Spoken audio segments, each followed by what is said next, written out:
Hello, dear friend, and welcome to this quiet corner of history. Tonight, we set aside the noise of the present and wander gently into the stories of the past. Whether you're curled up beneath the blankets, resting after a long day, or simply seeking calm company for your evening, I'm grateful you've chosen to be here. If you'd like, share in the comments where in the world you're listening from. I always love seeing how far this community stretches across time zones and continents. And if these soothing journeys through history bring you comfort, consider subscribing so we can meet again. For now, let's loosen the weight of the modern world and step softly into the echoes of yesterday. Tonight, we're going to explore something that might seem surprising at first: the ways people in medieval times pursued beauty. When we think of the Middle Ages, we often picture stone castles, knights in armor, and perhaps a certain grimness to daily life. But beneath those layers of history, medieval people were just as concerned with appearance, just as eager to be considered attractive, as any generation before or since. What makes their story so fascinating, and sometimes unsettling, is how far they were willing to go, how much they were willing to endure, to meet the beauty standards of their time. Before we step into the specifics, let's set the scene together. Imagine, if you will, a world without mirrors as we know them. The medieval person who wanted to see their reflection had to peer into polished metal or still water. Imagine a world without electric lights, where beauty rituals took place by candlelight or in the soft glow of a hearth fire. Imagine a time when what we consider basic hygiene was viewed very differently, when medicine was intertwined with superstition, and when the ingredients for beauty treatments came from gardens, forests, and apothecaries that smelled of strange herbs and mysterious powders. The medieval period stretched across roughly 1,000 years, from the fall of the Roman Empire around the 5th century to the beginning of the Renaissance in the 15th century. That's an enormous span of time, and beauty standards shifted throughout those centuries, influenced by geography, social class, religious movements, and cultural exchanges with distant lands. But certain themes emerge again and again, certain ideals that people pursued with remarkable dedication, and sometimes at remarkable cost. Let's begin with the face, for that's where so much of medieval beauty culture focused its attention. In many parts of medieval Europe, pale skin was prized above almost all other features. This wasn't merely a preference, it was a statement of social position. If your skin was tanned and weathered, it meant you worked outdoors, laboring in fields under the sun. You were a peasant, a farmer, someone of low status. But if your skin was pale as cream, smooth as silk, it announced to the world that you lived a life of leisure, that you were protected from the harsh elements, that you belonged to the aristocracy or at least aspired to it. The pursuit of this pale complexion drove medieval women, and sometimes men, to extraordinary measures. They would apply all manner of substances to their faces, seeking that coveted pallor. One of the most common ingredients was white lead, a substance we now know to be highly toxic. This lead-based makeup created a flawless white finish on the skin, masking blemishes and giving the wearer that ghostly pale appearance that was so desired. Women would mix white lead with vinegar or other liquids to create a paste, then carefully apply it to their faces, necks, and sometimes their décolletage. The effect must have been striking. Imagine seeing a noble lady at a medieval feast, her face painted an almost luminous white, contrasting dramatically with the darker clothing and dim lighting of the great hall. She would have appeared otherworldly, almost spectral. But the cost of this beauty was terrible. The lead absorbed through the skin, slowly poisoning the wearer. Over time, it caused skin damage, making the complexion gray and scarred, which only drove women to apply more makeup to cover the damage, creating a vicious cycle. The lead affected internal organs, caused neurological problems, and could lead to eventual death. Yet this knowledge, even when it began to emerge, didn't stop the practice. Beauty ideals were so powerful, the social pressure so intense, that women continued to use these dangerous cosmetics. Some might have known the risks, others might have been ignorant of them, but the pale face remained the standard for centuries. Beyond white lead, medieval women used other substances to achieve paleness. Chalk was common, ground to a fine powder and mixed with various binding agents. Flour was sometimes used, though it was less effective and could look cakey.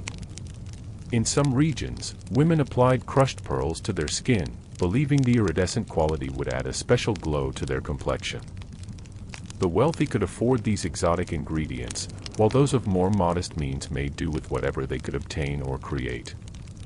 Interestingly, the pursuit of pale skin wasn't universal across all of medieval Europe, though it was dominant in most regions. In some areas and time periods, a healthy glow was appreciated, but it had to be the right kind of glow, the flush of youth and vitality, not the tan of outdoor labor.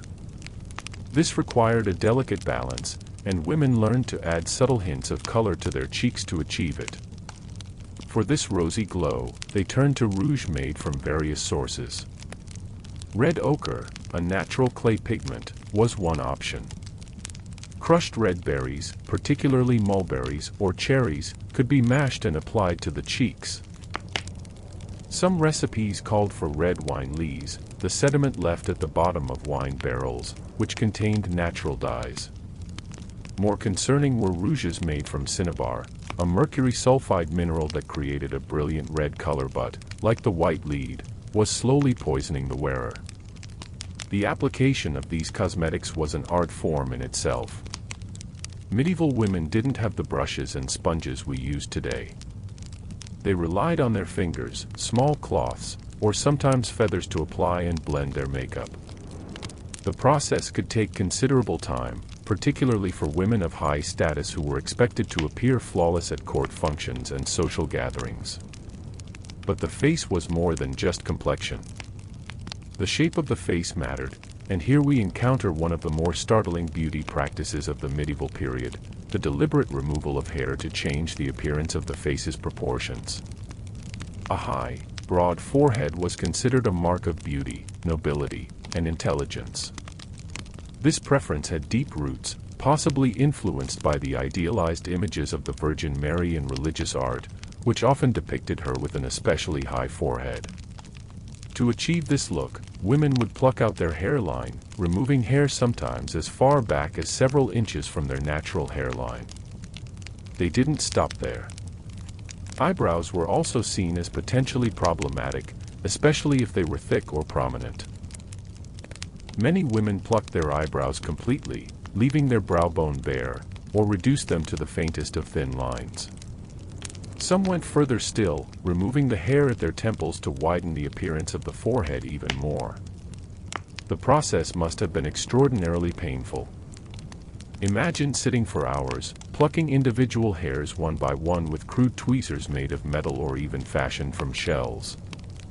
The forehead is sensitive skin, and the repeated trauma would have caused redness, swelling, and discomfort. Yet women did this regularly to maintain the effect, as hair grows back and would need to be constantly removed to keep that fashionable high forehead. Some used other methods to remove the hair. Depilatory creams were known in the medieval period, though their ingredients were often harsh and damaging to the skin. One recipe that survives from medieval texts calls for quicklime mixed with arsenic, an extremely caustic combination that would indeed remove hair but also burn the skin, sometimes causing permanent scarring. Other recipes used less dangerous but still uncomfortable ingredients like cat dung mixed with vinegar, applied as a paste to dissolve the hair. There were also procedures involving binding the forehead tightly with cloth soaked in walnut oil or other substances meant to weaken and remove the hair. Women would wear these bindings overnight, sleeping in discomfort, hoping to wake with a slightly higher hairline. The persistence required for these beauty rituals speaks to the strength of social pressure and the deeply ingrained nature of these beauty standards. Eyelashes were another target. In some periods and places, long eyelashes were considered coarse and unfeminine. Women would trim them or even pluck them out entirely, leaving their eyes strangely bare. This would have made the eyes more vulnerable to dust and debris, but fashion trumped comfort and practicality. The lips, too, were subject to specific ideals. Small, rosebud lips were often preferred, and women would use cosmetics to make their lips appear smaller than they naturally were. They might apply the same pale makeup they used on their faces to their lips, minimizing their natural color, then carefully add just a touch of red to the center of the lips to create a delicate, small appearance.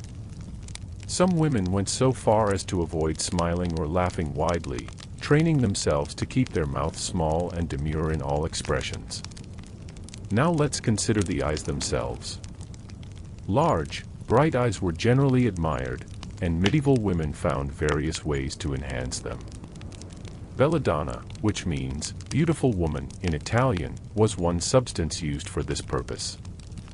When dropped into the eyes, belladonna causes the pupils to dilate dramatically, making the eyes appear larger and giving them a dark, mysterious quality. The effect could be quite striking, and it became fashionable in certain circles. But belladonna is derived from the deadly nightshade plant, and it's called deadly for good reason. The substance is highly toxic, and absorbing it through the eyes caused more than just dilated pupils. Users experienced blurred vision, making it difficult to see clearly for hours after application. In larger doses, it could cause hallucinations, confusion, rapid heartbeat, and seizures. Repeated use could lead to blindness. Yet the fashion persisted, with women willing to risk their sight for the appearance of larger, more attractive eyes.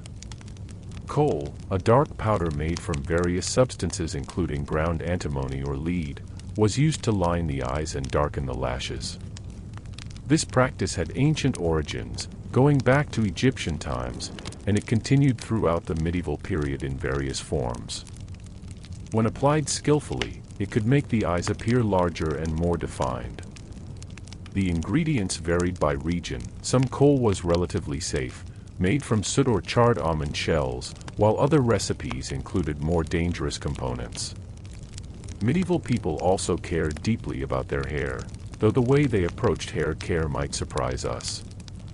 Washing hair was not a frequent activity for most people during much of the medieval period. Water was not always easily accessible, heating water required effort and fuel, and there was a widespread belief that washing hair too often could weaken it or lead to illness. Instead, people often went weeks or even months between hair washing. To keep their hair somewhat clean between washings, medieval people used various dry cleaning methods. They would brush their hair vigorously with boar bristle brushes to distribute the natural oils and remove some dirt. They might apply powders made from crushed herbs or flour to absorb grease, then brush them out. Perfumes and scented oils were used to mask any unpleasant odors. When hair was washed, the process was an event. Water would be heated, often with herbs like chamomile, rosemary, or lavender added for fragrance and supposed benefits. Various cleansing agents were used in place of what we would call shampoo. Soap existed in the medieval period but was expensive and often harsh. Some people used lye-based soaps that were extremely alkaline and could damage hair and scalp. Others used gentler options like soapwort, a plant whose roots and leaves create a mild lather when crushed and mixed with water. Egg yolks were sometimes used as a cleansing agent, as the proteins helped lift dirt and oil. Various combinations of herbs, oils, and other ingredients were mixed into concoctions meant to clean and beautify the hair. After washing, hair might be rinsed with vinegar or beer to add shine and help detangle it. Hair color was another area where medieval beauty standards asserted themselves, and here we see interesting variations across regions and time periods. In many parts of medieval Europe, blonde hair was especially prized, associated with youth, beauty, and purity. This preference may have been influenced by the scarcity of natural blondes in certain regions, or by cultural associations with Germanic or Norse peoples, or simply by fashion. Women with darker hair who desired to be blonde would go through elaborate processes to lighten their hair. One common method involved sitting in the sun for hours with their hair spread out and coated in various mixtures meant to bleach it. A popular recipe involved a paste made from alum, black sulfur, and honey, applied to the hair and then exposed to sunlight. The sulfur would gradually lighten the hair, though the process was slow and had to be repeated many times. In Venice, women developed a particularly elaborate hair lightening technique. They would apply various bleaching mixtures to their hair, then sit on special rooftop terraces called altanas, wearing crownless hats that allowed their hair to spread across the wide brims while protecting their faces from the sun. They would sit there for hours, sometimes all day, letting the sun work on the bleaching agents in their hair. Over time, this could achieve quite dramatic lightening, turning brown hair to shades of gold or honey blonde. But the sun exposure took its toll. Even though their faces were protected by the hats, the heat was intense, and many women suffered headaches, dizziness, and fatigue from these long beauty sessions. The bleaching agents themselves were harsh, making hair dry, brittle, and prone to breakage. Some women's hair became so damaged it would break off, leaving them with shorter hair than they desired, which created its own set of problems since long hair was typically preferred. In some regions and periods, red hair had different associations. In certain times and places, red hair was admired as exotic and striking. In others, it was viewed with suspicion, sometimes associated with witchcraft or moral weakness. These attitudes varied greatly, but they influenced whether women tried to enhance or conceal naturally red hair.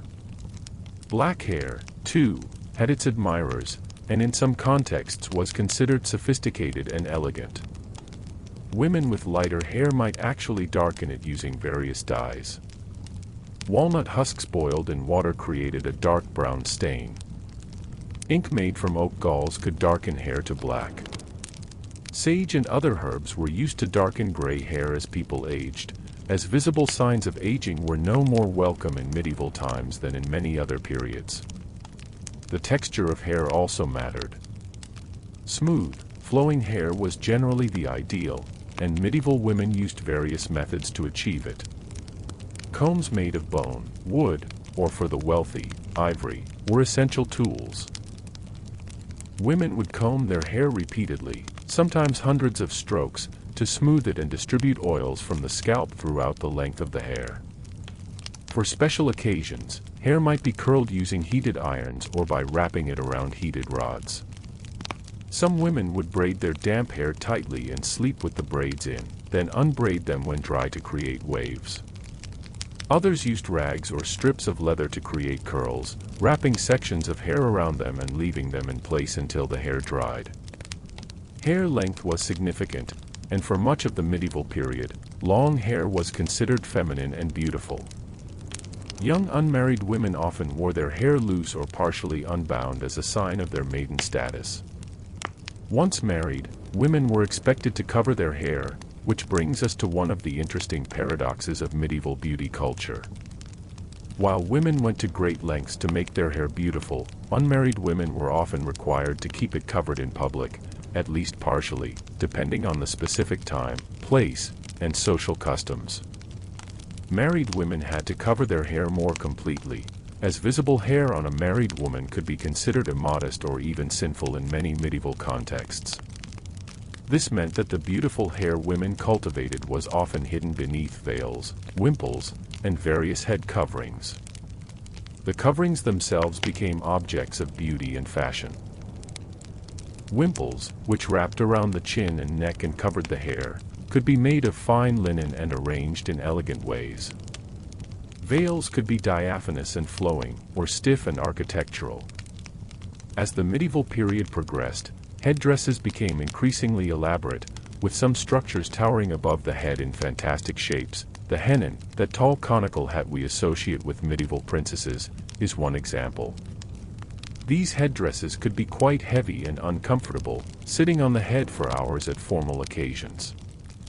They required careful arrangement of the hair beneath them, and women often needed assistance from servants to construct the more elaborate styles. Hair might be pinned, braided, coiled, and secured with pins to create the foundation for the headdress, all hidden beneath the final structure. But let's return to more intimate aspects of beauty care, and here we must speak of something that might make us uncomfortable from our modern perspective, the medieval approach to body hair. In many times and places during the medieval period, body hair on women was considered undesirable and unfeminine. This wasn't universal, but it was common enough that hair removal was practiced widely. We've already discussed the removal of facial hair, but medieval women also removed hair from their bodies using many of the same harsh methods. Depilatory creams with their caustic ingredients might be applied to arms, legs, and more private areas. Plucking was an option, though extraordinarily time-consuming for large areas. Sugaring, an ancient hair removal technique that used a paste made from sugar, water, and lemon juice, was known and practiced, though the process was painful. Some medieval texts that have survived give us recipes for hair removal that are startling in their ingredients and methods. One calls for boiling together the blood of frogs and bats with a variety of herbs. Another suggests using the gall of a goat mixed with bat's blood and powder of vipers. Whether these recipes were actually effective or simply represented wishful thinking mixed with medieval beliefs about the properties of various animals is unclear, but they show us the lengths to which people would go and the faith they placed in these concoctions. The removal of body hair wasn't just about aesthetics. There were also concerns about cleanliness and the prevailing medical theories of the time. Medieval medicine, still heavily influenced by ancient Greek ideas, believed in the theory of humors, that the body contained 4 fluids whose balance determined health and personality. Hair was sometimes thought to be an outgrowth of excess humors, and removing it was seen as potentially beneficial for health as well as beauty. Teeth present another fascinating area of medieval beauty standards, and here we encounter both the pursuit of beauty and the harsh realities of medieval dental care. White teeth were generally admired, but achieving and maintaining them was extremely difficult. The medieval diet, while less laden with refined sugar than our modern diet, still took a toll on teeth. Bread, a staple food, was often made with flour that contained small particles of grit from the millstones used to grind the grain. Over years of eating, this grit wore down tooth enamel. Honey, the primary sweetener, still caused tooth decay. And dental care as we understand it barely existed. There was no professional dentistry in the way we know it. Barbers, who also acted as surgeons for minor procedures, might pull a rotten tooth, but there was no anesthesia except for alcohol or herbal concoctions that might dull pain slightly. There were no fillings, no crowns, no root canals. Once a tooth was seriously damaged, the options were to live with the pain or have it extracted. To keep their teeth as healthy and white as possible, medieval people used various tooth cleaning methods. Tooth cleaning sticks, often made from aromatic woods like bay or oak, were chewed to clean the teeth and freshen the breath. The frayed end of the stick acted as a primitive brush. Some people rubbed their teeth with cloths, sometimes dipped in wine or vinegar. Tooth powders were used, made from a variety of abrasive substances. Some were relatively benign, ground shells, crushed brick, or pumice powder mixed with herbs like mint. Others were more dangerous, containing highly abrasive substances that could seriously damage tooth enamel over time. There are recipes calling for ground cuttlefish bone, burnt rosemary mixed with salt, or even burnt bread crusts ground to powder. For those concerned about the color of their teeth, there were recipes for whitening. Some called for rubbing the teeth with sage leaves. Others suggested a mixture of powdered white stones and vinegar. One recipe that appears in several medieval sources recommends using the ashes of burnt animal bones as a whitening agent, which is interesting because bone ash does contain calcium compounds that might have some genuine teeth cleaning properties. Bad breath was a concern, and various remedies were employed to combat it. Chewing fresh herbs like mint, fennel, or parsley was common. Anise seeds were popular as breath fresheners. More elaborate preparations might include spices like cinnamon or cloves, though these were expensive and only available to the wealthy. Some people would hold a piece of frankincense or myrrh in their mouths to freshen their breath, slowly sucking on the resin. There were also beliefs about what caused bad breath that seem strange to us now. Some thought it rose from the stomach due to an imbalance of humors. Others believed certain foods generated bad vapors that emerged through the mouth. The remedies reflected these beliefs, sometimes focusing on internal treatments, drinking certain herbal concoctions to purify the body, rather than just addressing the mouth itself. For women, especially those of high status, there was concern not just about teeth but about the mouth in general. As mentioned earlier, small lips were fashionable, and a small, delicate mouth was part of the overall aesthetic. But there was also an emphasis on keeping the mouth clean and pleasant, as close personal interactions were part of courtly life. Conversations at court, dancing, dining, all of these brought people into close proximity where bad breath or poor teeth would be noticed. Now we should turn our attention to the body itself, beyond just the face and hair. Medieval beauty standards had specific ideas about the ideal body shape, and these changed somewhat over the centuries and varied by region, but certain themes recur. For women, a particular body shape was often idealized: a high, small bosom, a rounded belly, and full hips. This might surprise us, as the small bosom part seems at odds with some other periods in history where a fuller bust was preferred. But in much of the medieval period, especially in the earlier centuries, a more childlike, delicate breast was considered most attractive. Fashions in clothing reflected this, with dresses often designed to minimize the appearance of the breasts rather than emphasize them. The rounded belly is perhaps the most striking element of this ideal to our modern eyes. In medieval art, particularly in depictions of the ideally beautiful woman, we often see a distinctly curved, protruding belly. This wasn't just a matter of pregnancy being depicted. The gravid pose, with hand resting on the belly, was adopted even by women who weren't pregnant because the rounded belly itself was seen as beautiful and desirable. Why was this the case? Several theories exist. One is that the rounded belly was associated with fertility and the ability to bear children, which was crucial in medieval society. Another is that the shape was associated with prosperity. Only someone who was well-fed would have a rounded belly, as opposed to the hollow bellies of the poor and starving. It may also have been simply a matter of fashion, an aesthetic preference that arose and was maintained through art and social reinforcement. Women sometimes wore padding or structured undergarments designed to create or enhance this belly curve if their natural shape didn't conform to the ideal. The clothing of the period could be adjusted and laced to push the belly forward into the desired silhouette. But not everyone fit the ideal, and here we encounter one of the more troubling aspects of medieval beauty culture: the treatment of those whose bodies didn't conform to standards.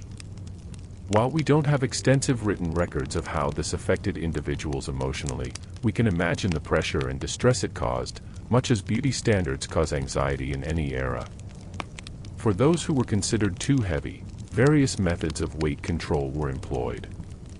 Fasting was common, sometimes undertaken for religious reasons but also sometimes in pursuit of a desired figure.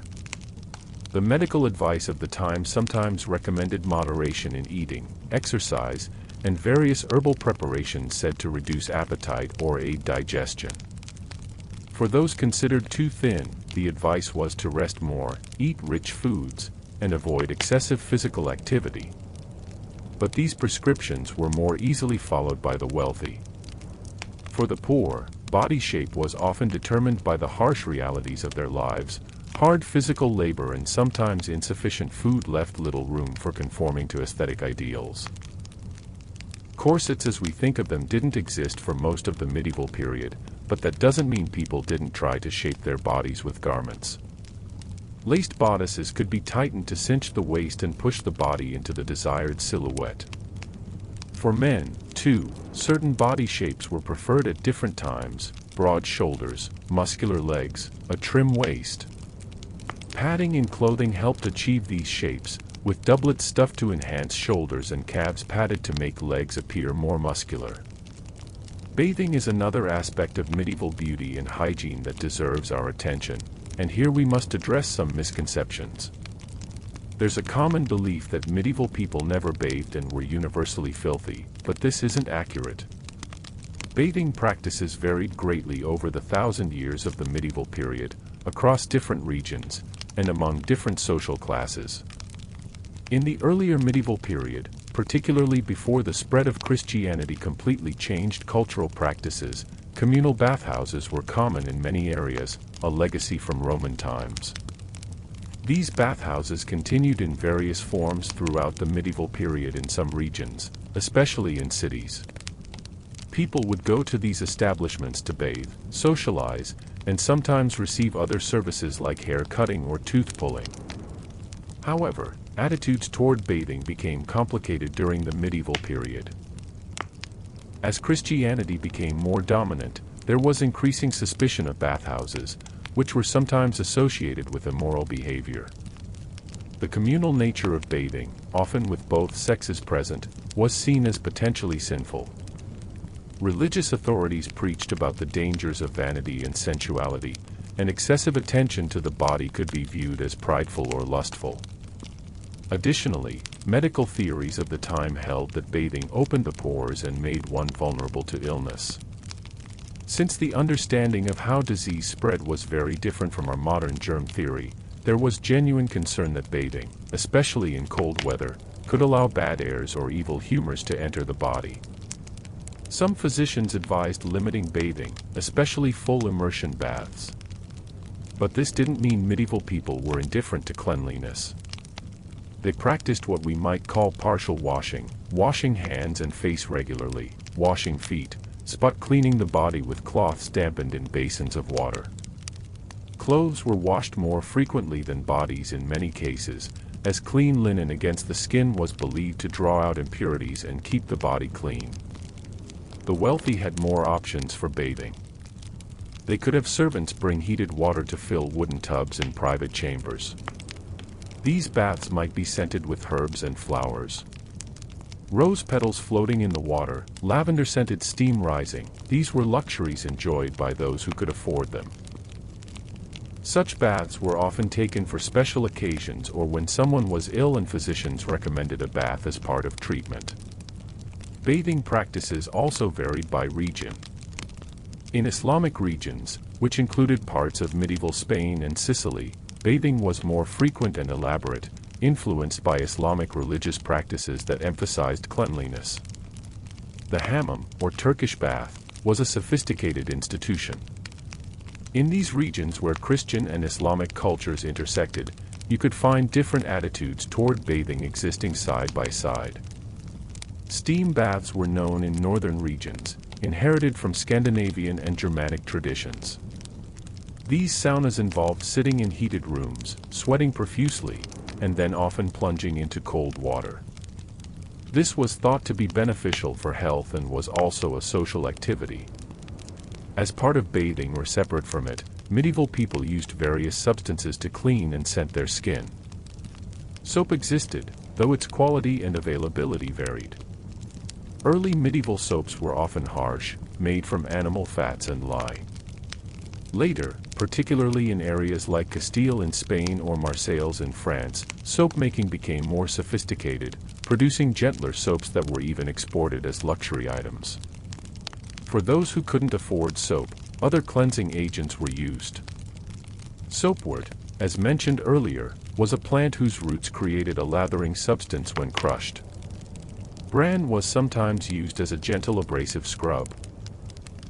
Various oils and herbal preparations served both cleansing and moisturizing purposes. Scent was extremely important in medieval beauty culture, perhaps even more so than cleanliness in the way we understand it. Strong perfumes weren't just about smelling pleasant, they were believed to have protective properties against disease, which was thought to be carried by foul odors.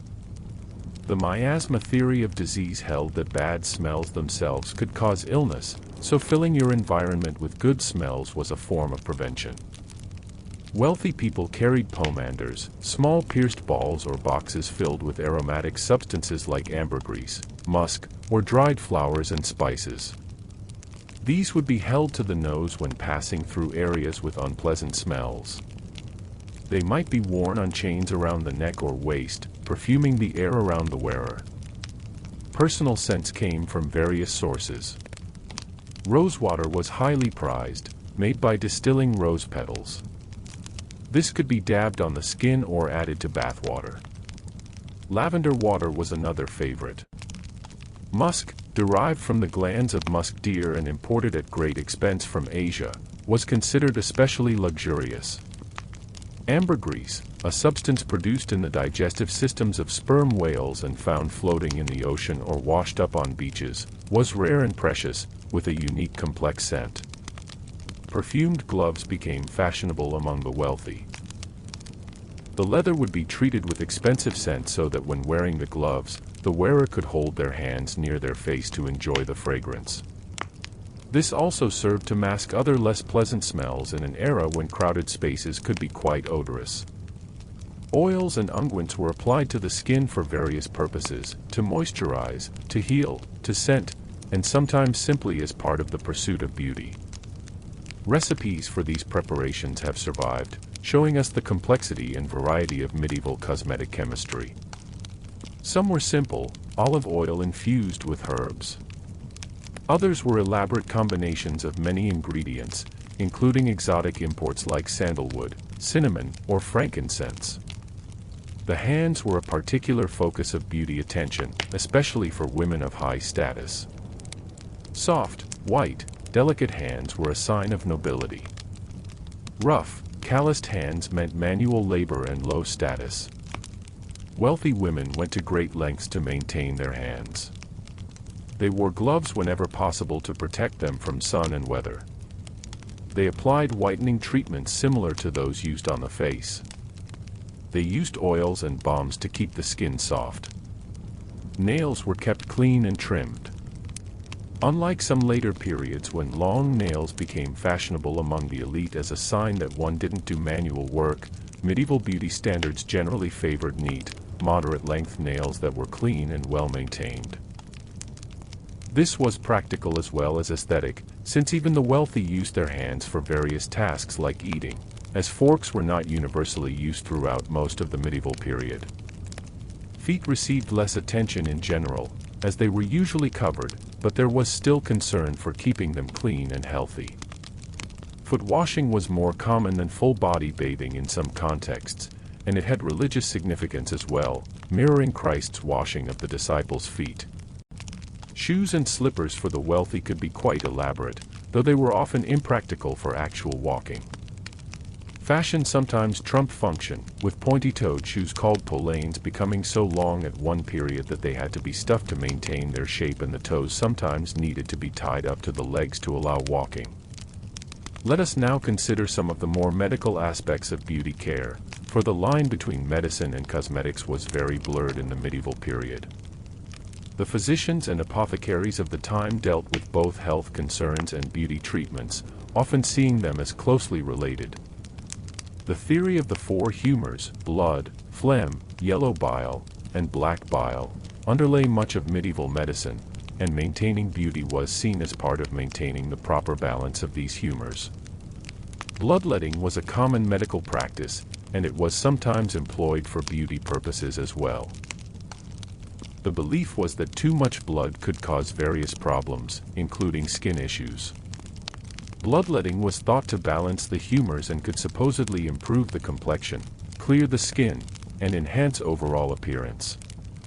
This was done by various methods, lancing a vein and allowing blood to drain into a bowl, applying leeches that would attach and suck blood, or cupping, where heated cups were applied to the skin to draw blood to the surface. The practice was uncomfortable at best and dangerous at worst, potentially causing anemia, weakness, or infection. But it was widely accepted and used, based on the medical understanding of the time. People genuinely believed they were benefiting their health and appearance through these procedures. Various internal medicines were taken for beauty purposes. Herbs and compounds were consumed to improve the complexion, brighten the eyes, sweeten the breath, or enhance other aspects of appearance. Some of these were relatively harmless, teas made from chamomile or rose petals. Others were more problematic, containing toxic substances that were believed to have beautifying properties.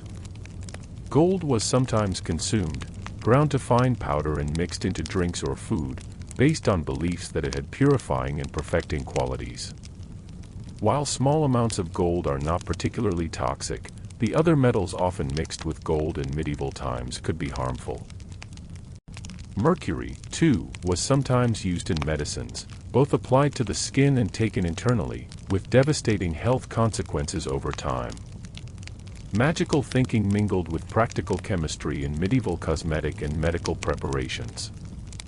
A cream might contain both an ingredient that genuinely had some beneficial property, like honey, which is antibacterial, and an ingredient chosen for symbolic or magical reasons, like something harvested under a full moon or a substance from an animal believed to embody beauty or youth.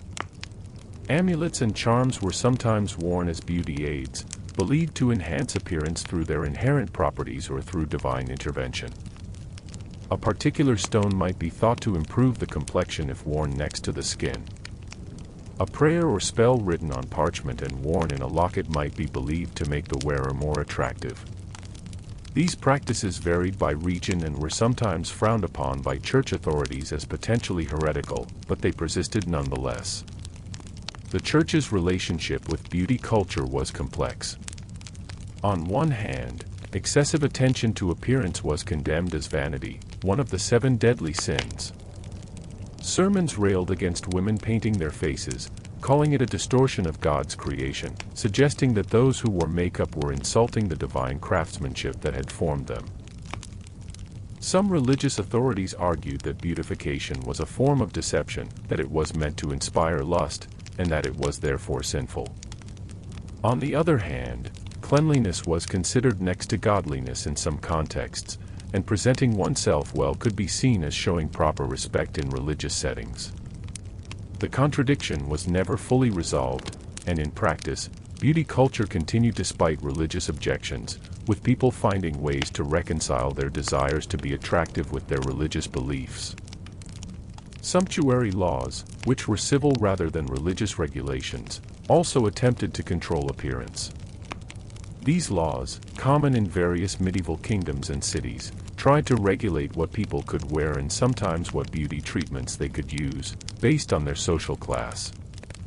The intent was to maintain social hierarchies, to make it clear at a glance who was noble and who was common. These laws might dictate that only nobles could wear certain colors, particularly purple, which was associated with royalty due to the expense of purple dye.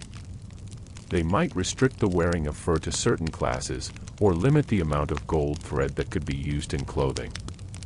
Some even attempted to control hairstyles or the use of certain cosmetics, though these laws were difficult to enforce and often ignored. The existence of sumptuary laws tells us something important about medieval beauty culture, that appearance was political. How you looked announced your place in society, and attempts to look above your station were seen as threatening to the social order. A merchant's wife who dressed and adorned herself like a noblewoman was not just committing a fashion faux pas, she was challenging the very structure of society. Yet people constantly pushed against these boundaries, and the laws had to be repeatedly reissued, which suggests they were frequently violated.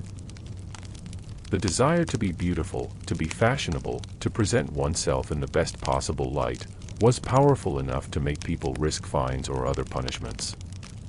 Let us consider now some specific beauty treatments and rituals that were practiced in medieval times, beyond the daily maintenance we've discussed.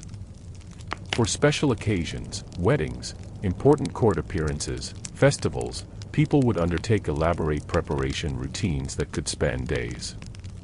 Before a wedding, a bride might undergo a series of beauty treatments. Her hair would be washed, perhaps with special herbs said to bring luck or fertility. It might be lightened if blonde was fashionable, or enhanced with oils to make it shine. Her skin would be treated with various preparations to make it as pale and smooth as possible. She might fast to achieve a more delicate appearance. Her hands would be soaked in milk or almond milk to whiten and soften them. On the wedding day itself, the application of cosmetics would be done with great care. For wealthy brides, this might be performed by servants skilled in these arts. The white lead paint, the rouge, the subtle enhancements to the eyebrows if any remained after plucking, all had to be applied perfectly. perfumes and scented oils would be applied liberally. The bride's clothing, while technically not part of her body's beauty, contributed to the overall presentation, and great attention was paid to every detail. For men, too, special occasions called for special preparation. While men's beauty culture was generally less elaborate than women's, it still existed.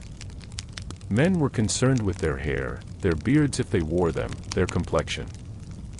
Fashion in men's grooming changed over the medieval period. In some eras and regions, beards were fashionable, carefully trimmed and sometimes even dyed. In others, clean-shaven faces were the norm, which required regular shaving with sharp blades and no modern shaving cream or aftershave to ease the process. Barbers served this need, and a visit to the barber was a regular part of grooming for men who wanted to maintain a well-kept appearance. The barber would shave the face, trim the hair, and sometimes perform other services like tooth extraction or minor surgery, as mentioned earlier. The tools were basic, sharp razors, scissors, combs, but in skilled hands, they could achieve refined results. Men also used cosmetics, though perhaps more subtly than women. A pale complexion was valued in men of high status too, for the same reason, it showed they didn't labor outdoors. Men might use subtle face powder or other preparations to achieve this look. They used scents and perfumes, though perhaps different ones than women might choose, more musk and leather, less floral. Athletic appearance was valued in men during much of the medieval period, reflecting the martial culture where knights and soldiers were idealized figures. Broad shoulders, strong legs, a powerful build, these were desirable. Young men would train in physical activities not just for practical skill but also to develop impressive physiques. Jousting, sword practice, hunting, and other vigorous activities built the kind of bodies that were admired. But even here, there was room for artificial enhancement. Clothing was cut and padded to emphasize masculine ideals, doublets with broad shoulders, hose that showed the leg to advantage, codpieces that emphasized masculinity in a very literal way in later medieval fashion. The line between natural appearance and artificial enhancement has never been entirely clear in any era, including medieval times. Pregnancy and childbirth were such central parts of women's lives in the medieval period that they deserve consideration in any discussion of medieval beauty and the body. Fertility was highly valued, and bearing children, particularly sons, was crucial for women's status in society. The maternal body was both celebrated and carefully managed. Pregnant women were given various advice about caring for their appearance during pregnancy. Some beauty treatments were considered dangerous for pregnant women, particularly those involving toxic substances. Other treatments were recommended specifically for pregnant women, meant to prevent stretch marks or maintain the skin's elasticity. After childbirth, women were expected to recover their figures, though the ideal figure, as we've discussed, included that rounded belly, so the postpartum body may not have been as far from the ideal as in some other eras. Still, there were herbal preparations and physical practices meant to help women's bodies recover after birth. Breastfeeding was another area where the body was both functional and subject to aesthetic judgment. Wealthy women often employed wet nurses to breastfeed their children, partly for convenience but also because breastfeeding was thought to change the appearance of the breasts, making them less attractive. This practice was controversial, with some physicians and moralists arguing that mothers should nurse their own children, while fashion and social pressure pushed wealthy women toward wet nurses.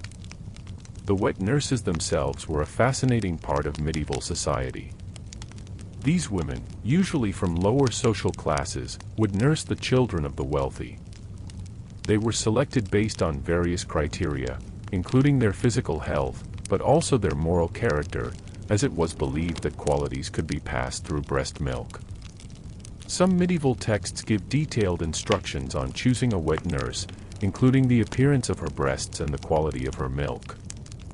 As women aged, the challenges of maintaining beauty according to medieval standards became greater. Youth was highly valued, and signs of aging were generally unwelcome. Gray hair, wrinkles, spots on the skin, all of these marked one as moving past the prime of life. Various treatments existed to combat these signs of aging, though their effectiveness was limited. Hair dyes to cover gray have already been mentioned. For wrinkles, all manner of creams and unguents were applied, made from ingredients believed to have rejuvenating properties. Recipes called for everything from egg whites tightened on the skin to create a temporary smoothing effect, to preparations made from the fat of various animals, to expensive imported substances like myrrh or frankincense. Some treatments sound almost alchemical in their ambition. Medieval people were familiar with the alchemical quest to turn base metals into gold, and there was a parallel quest in beauty culture to turn aging skin back to youthful smoothness. Just as alchemists sought the philosopher's stone, beauty seekers pursued the perfect unguent that would restore youth. One particularly fascinating aspect of medieval beauty culture was the use of patches and beauty marks. In later medieval period, particularly as we move toward the Renaissance, artificial beauty marks became fashionable. These were small pieces of fabric, often cut into shapes like stars, moons, or hearts, and stuck to the face with adhesive. They served multiple purposes, covering blemishes or scars, drawing attention to particular features like the eyes or mouth, and serving as decoration in their own right. The practice may have originated partly from necessity, as scars from smallpox and other diseases were common, and patches offered a decorative way to conceal them. But it evolved into a fashion statement, with the placement and shape of patches conveying meaning in a complex language of beauty marks. Medieval people also adorned their bodies in more permanent ways. Tattoos existed, though they were more common in some regions and social groups than others. Sailors, soldiers, and travelers to the Holy Land sometimes got tattoos, often religious symbols like crosses. These were generally not considered part of elite beauty culture, but rather marked one as part of certain groups or as having had certain experiences. Scarification, creating decorative scars on the body, was practiced in some contexts, though this was more common outside of Europe proper. However, Europeans who traveled to other parts of the world encountered these practices and sometimes adopted them, or at least wrote about them in accounts that survive to this day. Piercing was another form of body modification, though again, it was not universally practiced or accepted. Ear piercing for women existed in some regions and periods, though earrings were not as prominent in medieval fashion as in some other eras. The emphasis on covering the ears with veils and elaborate headdresses meant that earrings would often be hidden anyway. Men sometimes wore earrings, particularly sailors and soldiers, who might pierce one ear and wear a gold earring, which served both as decoration and as a form of portable wealth that could be used to pay for a burial if they died far from home. This practical consideration underlying what might seem purely decorative speaks to the harsh realities of medieval life. Let us turn now to some of the more unusual beauty practices that might surprise us even more than those we've already discussed. One practice that appeared in various forms across medieval Europe was the use of leeches, not for bloodletting generally, but specifically applied to bruises or to draw blood to the skin to create a healthier flush in the complexion. Leeches were common medical tools, and they found their way into beauty treatments as well. A woman concerned about her pale appearance might have leeches applied to specific areas to draw blood to the surface and create more color. This was seen as preferable to rouge in some circumstances, as it was creating natural color rather than artificial paint. The practice was unpleasant, of course. Leeches attach to the skin with their suckers and use their teeth to pierce the skin, then secrete an anticoagulant that keeps the blood flowing while they feed. The sensation is often described as a slight pinch followed by a pulling feeling. After the leech drops off, the wound continues to bleed for some time due to the anticoagulant. But fashion and beauty standards convinced people to endure this regularly. Another unusual practice involved the use of puppy fat. When puppies died or were culled, their fat was sometimes rendered and used in cosmetic preparations. It was believed that the youth and innocence of puppies could somehow be transferred through their fat to aging skin. Similar logic led to the use of fat from other young animals. These beliefs, rooted in medieval medical theory and folk tradition, seem strange to us now, but they were taken seriously at the time. Bird droppings, particularly nightingale droppings, were used in some regions as a skincare treatment. The droppings were dried, ground to powder, and mixed with other ingredients to make a paste that was applied to the face. Interestingly, there's actually some scientific basis for this. Bird guano contains enzymes that can break down dead skin cells and has some cleansing properties. This practice has even survived in modified form in some modern spa treatments in Japan. Crushed pearls mixed into cosmetics were mentioned earlier, but this practice deserves more attention. Pearls were ground to fine powder and added to face creams or taken internally in drinks. The iridescent quality of pearls was thought to transfer to the skin, giving it a luminous quality. Pearls are made of calcium carbonate and protein, and while they might have had some mild abrasive or exfoliating effect when applied to skin, they certainly didn't work the way medieval people believed they did. The expense of crushed pearls meant this was only for the very wealthy, which perhaps added to its appeal. Beauty treatments that were expensive and rare carried prestige beyond their practical effects. Being able to afford to put crushed pearls on your face announced your wealth as clearly as wearing jewels. Gold, as mentioned, was sometimes taken internally, but it was also applied to the skin. Gold leaf might be applied to the face for special occasions, creating a literally golden complexion. This was extraordinarily expensive and completely impractical for daily life, but for the most elite occasions at the most powerful courts, such extravagance occurred.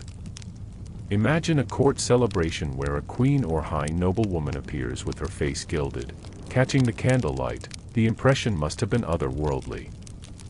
Silver was used similarly in some contexts, and various metallic powders were incorporated into cosmetics, partly for their color but also because metals were associated with incorruptibility and perfection in medieval thinking. Alchemical philosophy held that gold was the perfect metal, and silver the second most perfect. Using them on the body was an attempt to partake of that perfection. Some beauty practices were tied to specific times of year or to astrological beliefs.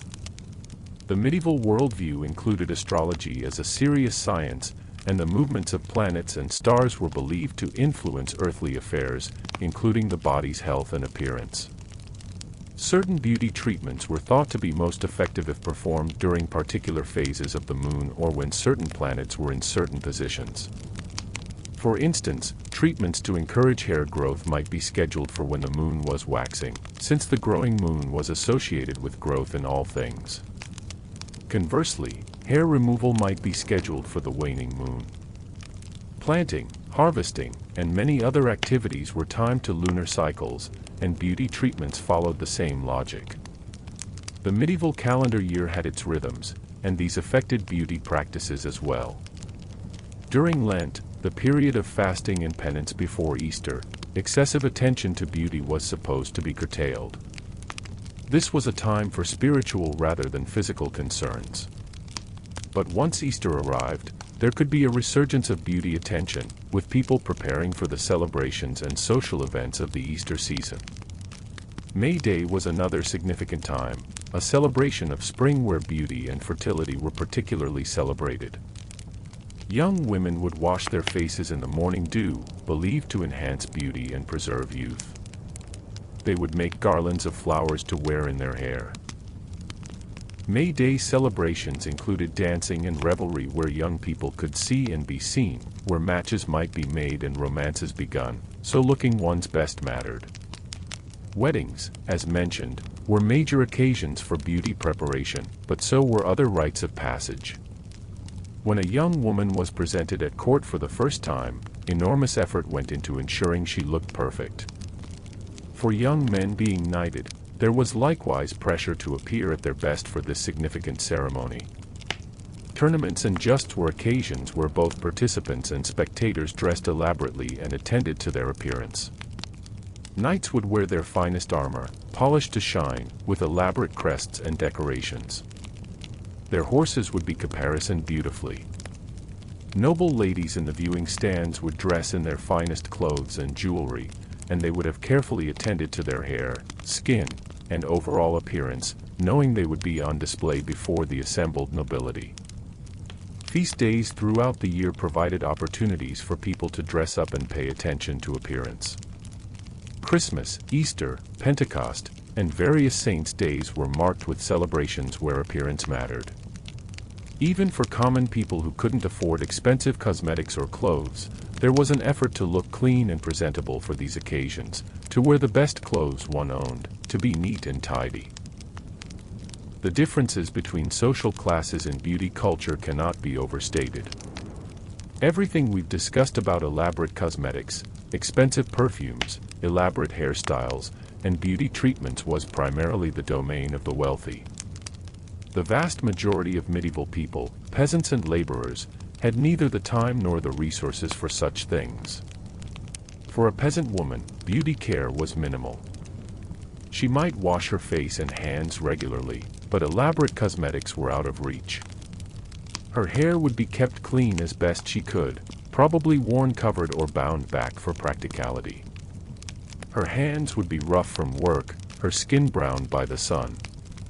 She might try simple remedies for skin problems or use basic herbs to scent her clothes, but the elaborate beauty culture we've been discussing was largely foreign to her daily reality.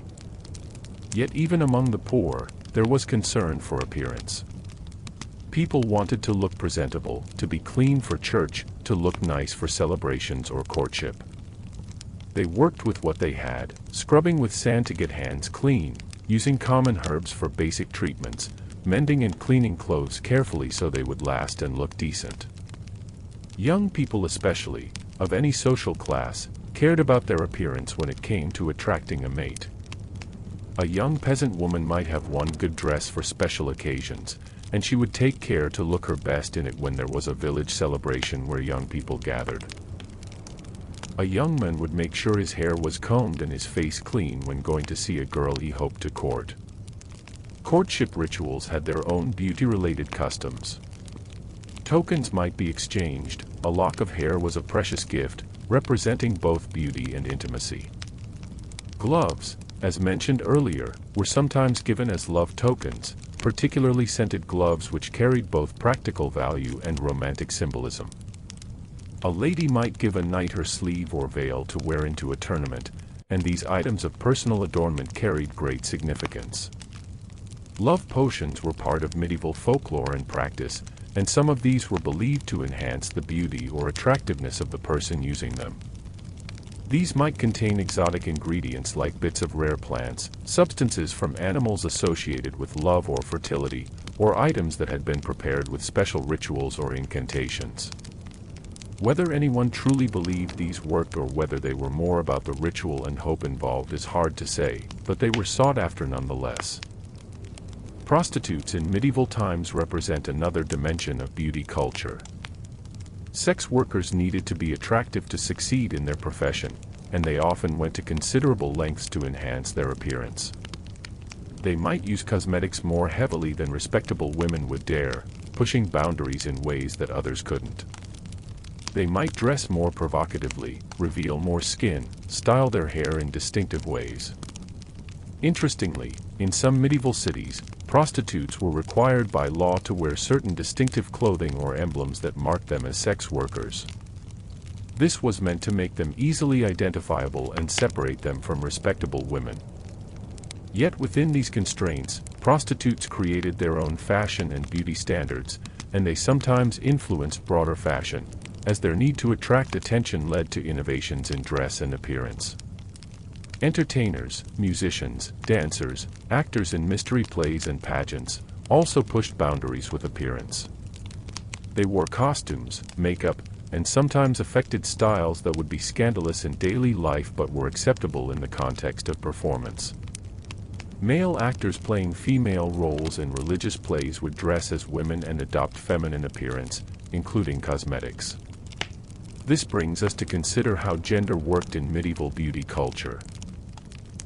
We've been discussing mostly women's beauty practices because that's where most attention was focused, but men also participated in beauty culture, as we've touched on.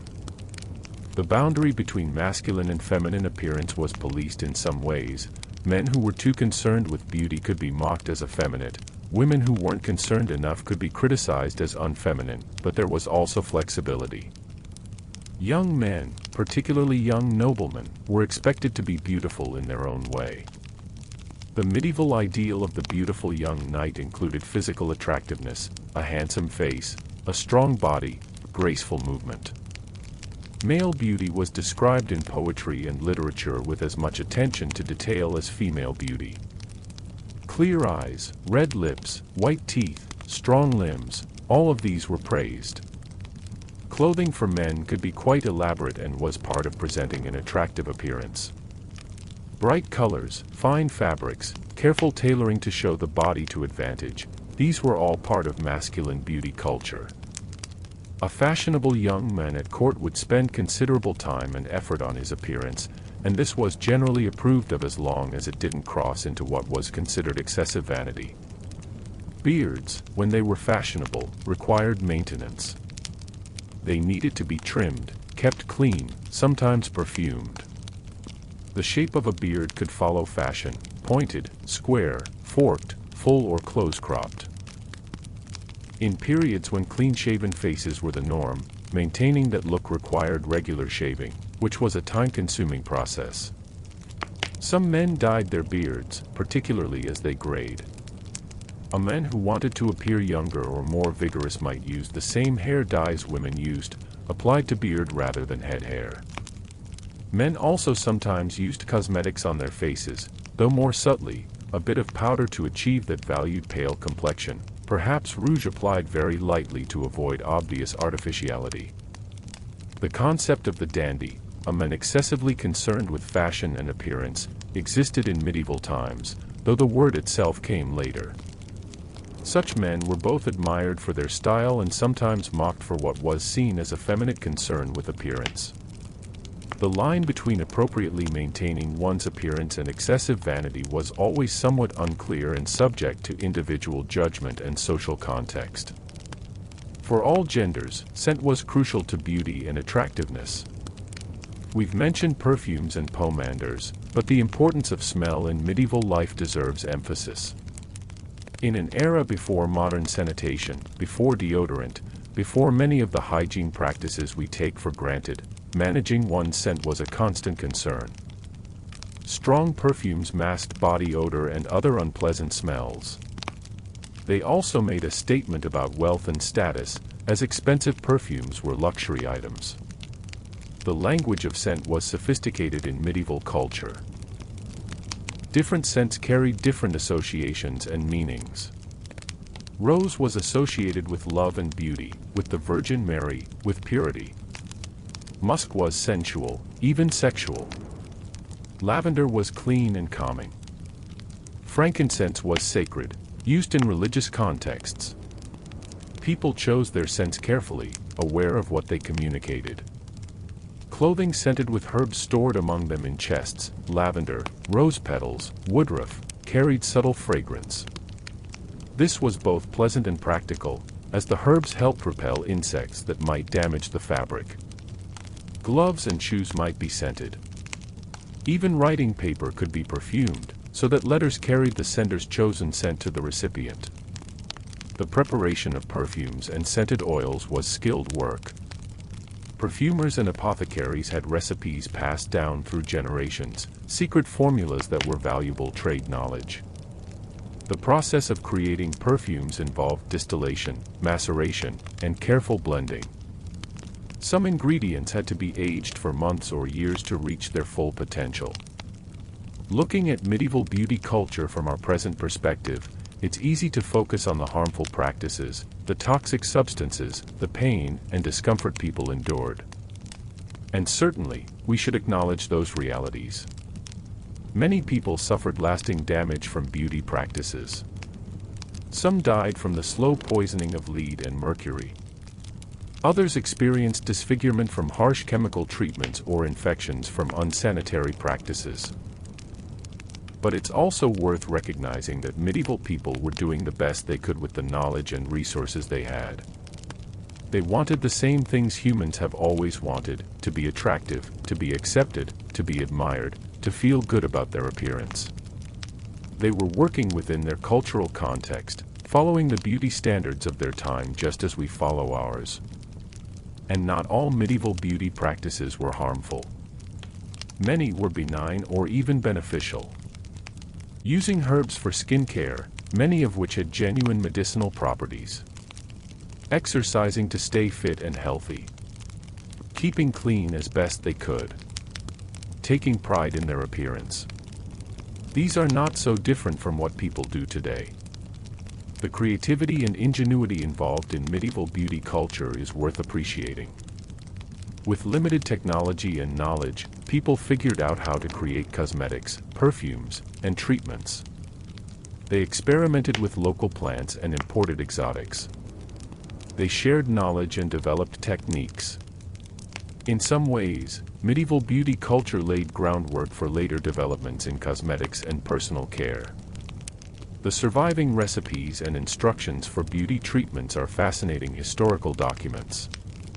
They tell us not just about beauty practices but about medieval life more broadly, what ingredients were available, what people believed about how the body worked, how different social classes lived, what values were important. A recipe for face cream reveals networks of trade that brought exotic spices to Europe. Instructions for hair care tell us about daily routines and domestic life. Medieval artwork is another source of information about beauty standards and practices. Paintings, illuminated manuscripts, sculptures, and other visual arts show us how people wanted to be seen. The idealized figures in religious art, the portraits of nobles, the margin illustrations in manuscripts, all of these give us glimpses of medieval beauty culture. Though we must be careful in interpreting these sources, as art shows ideals rather than reality, and different artists had different styles and followed different conventions. A painting from the 14th century showing a woman with an extremely high forehead and no eyebrows might be depicting actual fashion or might be employing artistic conventions that exaggerated features for aesthetic effect. Literature, too, gives us insights. Poems describing beautiful women or handsome men, stories where a character's beauty is important to the plot, advice manuals telling people how to care for their appearance, all of these help us understand medieval beauty culture. The descriptions can be quite detailed, telling us exactly what features were admired and how people tried to enhance them. Medical texts are another valuable source. Medieval medical manuscripts often included sections on cosmetics and beauty care alongside treatments for diseases and injuries. The fact that beauty care was included in medical texts shows that it was taken seriously, that it was seen as related to health and well-being, not merely as vanity. Trade records and account books tell us what substances were being bought and sold, which gives us information about what beauty products were in demand. Records of imported goods show us which exotic ingredients were considered valuable enough to transport across long distances. Sumptuary laws, which tried to regulate appearance, tell us what practices were common enough to concern authorities. One particularly interesting aspect of medieval beauty culture is how it connected to ideas about the body, health, and the soul. In medieval Christian thought, the body was important but complicated. On one hand, the body was God's creation and would be resurrected, so it mattered. On the other hand, the body was sinful flesh, source of temptation and distraction from spiritual concerns. This tension played out in attitudes toward beauty. Beautifying the body could be seen as respecting God's creation, taking care of what had been given. Or it could be seen as vain pride, as caring too much for the temporary and physical rather than the eternal and spiritual. Different thinkers and different times emphasized different aspects of this tension. Saints' lives often mentioned how holy people neglected their appearance, didn't bathe, wore hair shirts and rough clothes, specifically to mortify the flesh and reject worldly vanity. These stories served as ideals of holiness, yet most people didn't live up to them, and that was generally understood and accepted. There was a difference between the perfection expected of saints and the compromises of ordinary life. Some religious women, particularly those in convents, completely eschewed beauty culture as part of their religious vocation. They might shave their heads when taking vows, rejecting the feminine beauty ideal of long hair. They wore simple, identical clothing. They used no cosmetics. This was a conscious rejection of worldly vanity in favor of spiritual devotion. Yet even in religious contexts, beauty could be celebrated in certain ways. Churches themselves were often beautiful, decorated with art, colored glass, precious metals. The beauty of creation was seen as reflecting God's glory. Some mystics wrote of spiritual experiences in terms of beauty. The line between rejecting worldly beauty and celebrating divine beauty was navigated in complex ways. For most people, who were neither saints nor philosophers, beauty culture was just part of life. They tried to look nice, they followed fashions as best they could, they cared about their appearance without agonizing too much over whether it was spiritually appropriate. The practicalities of daily life didn't allow for constant spiritual contemplation about every aspect of existence.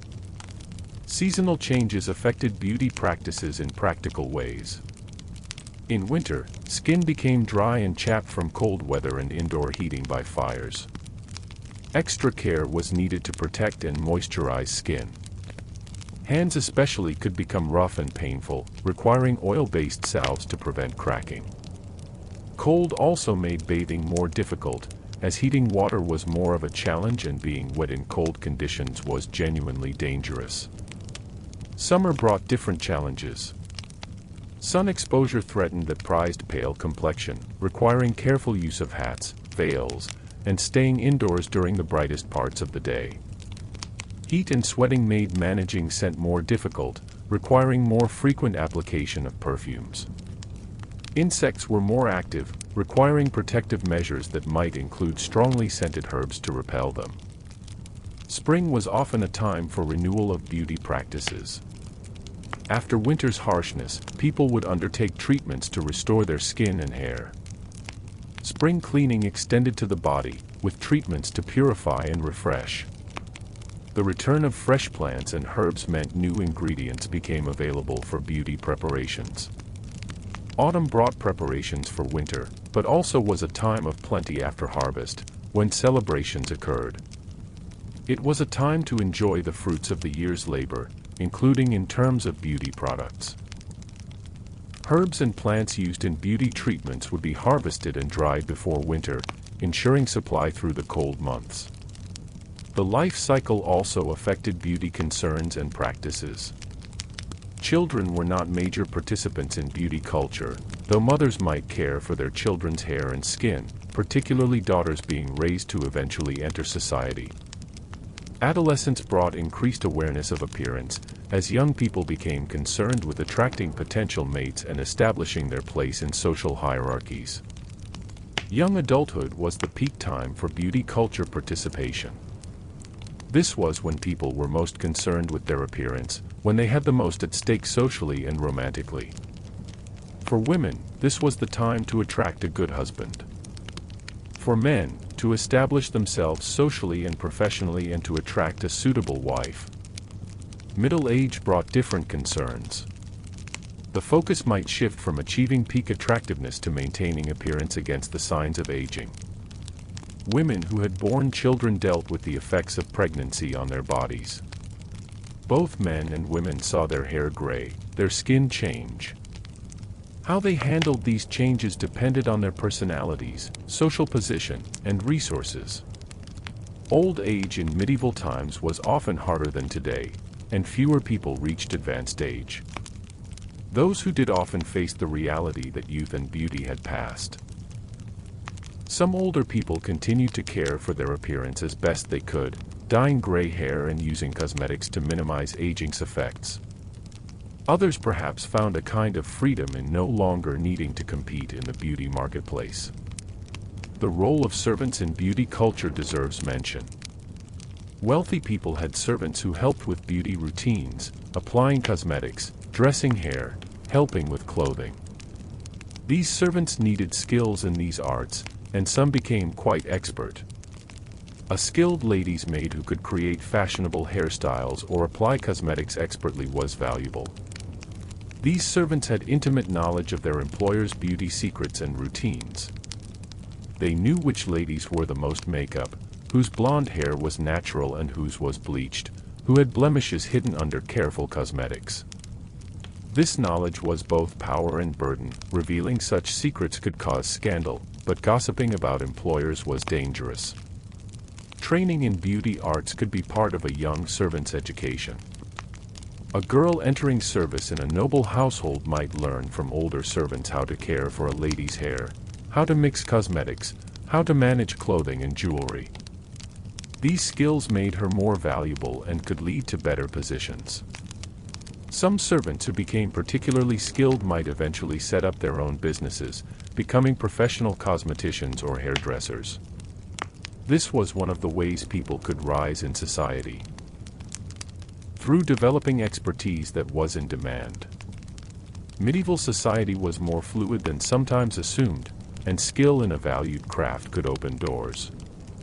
The international aspects of medieval beauty culture are fascinating.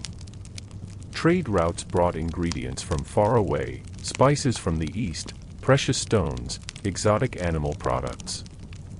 Ideas about beauty traveled too. Crusaders returning from the Holy Land brought back knowledge of different beauty practices. Merchants traveling to Constantinople or beyond encountered different standards and techniques. Islamic beauty culture was often more sophisticated than European practices, with greater emphasis on bathing, more developed perfumery, and different cosmetic techniques. In regions where Christian and Islamic cultures overlapped or interacted, there was exchange of ideas and practices. Some Arabic medical texts were translated into Latin and influenced European beauty and medical practices. Jewish communities in medieval Europe had their own beauty traditions, influenced by both the surrounding Christian culture and by connections to Jewish communities in Islamic lands. The movement of Jewish populations meant ideas and practices circulated through these networks. Romani people, who arrived in Europe in waves during the later medieval period, brought their own traditions. They were sometimes sought out for cosmetics, herbal remedies, and fortune-telling, though they were also marginalized and persecuted. The exchange of knowledge wasn't always documented or celebrated, but it happened nonetheless. Royal marriages often brought foreign princesses to new courts, and they brought their beauty practices with them.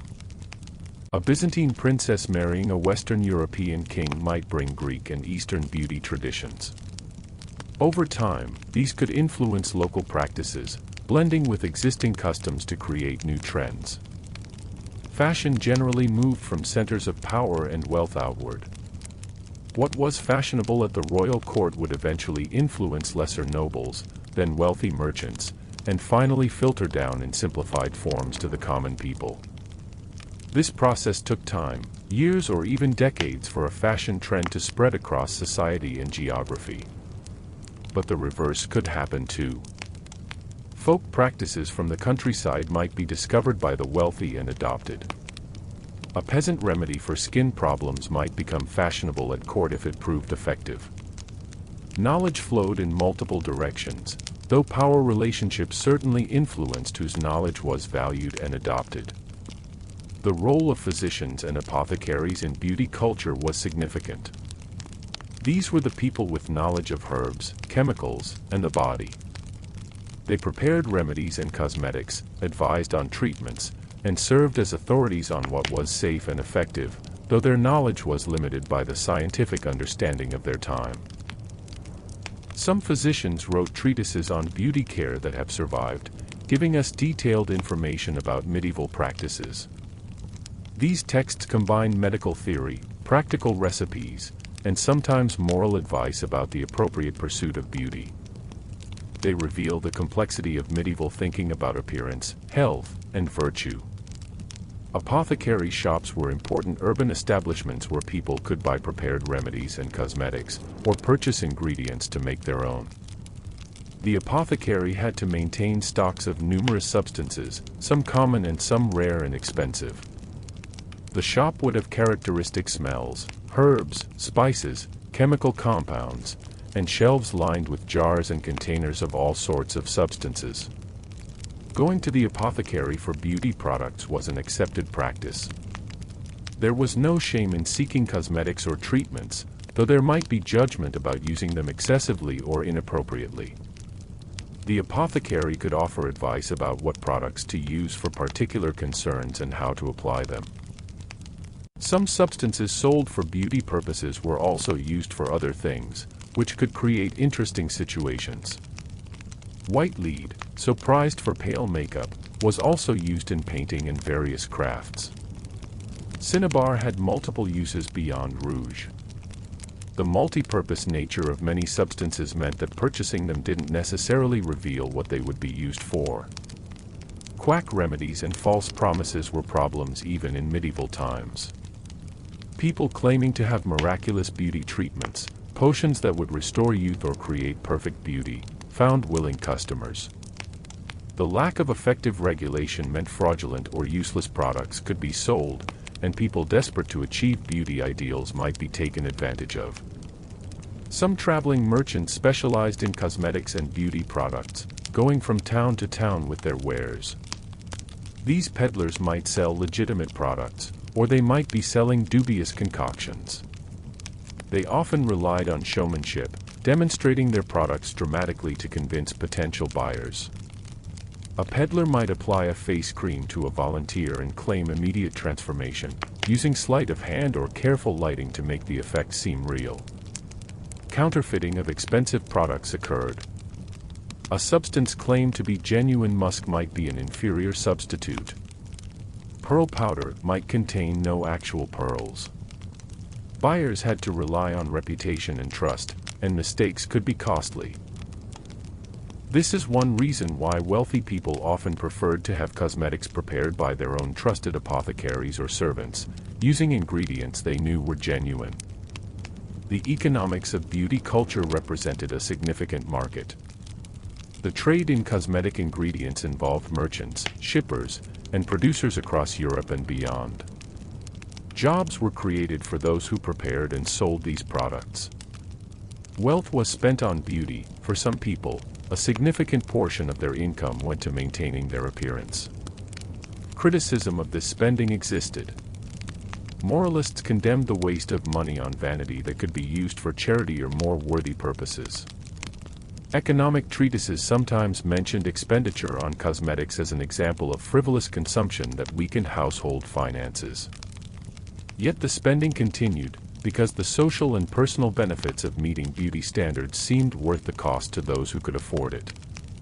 For the middle classes, prosperous merchants, successful craftspeople, wealthy farmers, beauty culture represented both aspiration and social climbing. By adopting the beauty practices of the nobility, they signaled their prosperity and sophistication. This is partly what sumptuary laws tried to prevent, but the desire to appear above one's station was strong, and people found ways around the regulations. The guild system affected beauty culture in some ways. In some cities, occupations related to beauty and grooming were organized into guilds that regulated who could practice certain trades. Barbers had their guilds, with rules about training, quality standards, and who could set up shop. This provided some consumer protection but also limited competition and could keep prices high. Women were generally excluded from official guild membership in most trades, but they still participated in beauty-related work, often informally. A woman might prepare cosmetics at home and sell them to neighbors. She might offer hairdressing services. These informal economies were significant, though they're less documented than official guild activities. Widows sometimes continued their deceased husbands' businesses, including apothecary shops or other establishments that sold beauty products. This was one of the few ways women could operate businesses in their own right. Some of these women became successful and respected businesspeople, though they faced challenges that male business owners didn't encounter. Convents sometimes produced beauty products as part of their economic activities. Nuns might grow herbs and prepare various medicinal and cosmetic products to sell. This provided income for the convent while utilizing the knowledge and skills of the women living there. The products made by nuns might be considered especially trustworthy, produced by women dedicated to religious life rather than profit. Monastery gardens and infirmaries were repositories of herbal knowledge, and monks who worked with herbs learned which plants were useful for various purposes, including beautification. While monks weren't supposed to be overly concerned with appearance, the knowledge they preserved and developed was used by others. The manuscript tradition preserved knowledge about beauty practices. Recipes for cosmetics, instructions for hair care, descriptions of beauty ideals, these were copied into manuscripts and passed down through generations. Some manuscripts were created specifically as collections of medical and cosmetic recipes. Others included such information alongside other household or medical knowledge. Literacy was limited in medieval times, so this written knowledge was primarily accessible to the educated elite. But oral transmission was also important. Mothers taught daughters, servants trained younger servants, and knowledge passed through communities in spoken form. The recipes and techniques that common people used were often never written down but survived through practice and teaching. Some of the most interesting manuscripts are those created for women, sometimes called books of secrets or similar names. These might include recipes for cosmetics alongside other household information, how to preserve foods, how to treat common ailments, how to make dyes for cloth.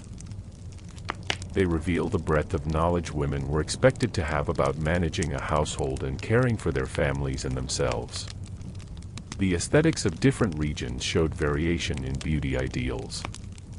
In Northern Europe, the pale skin and light hair that were relatively more common were still idealized, but the specific styling and fashion details differed from Southern Europe.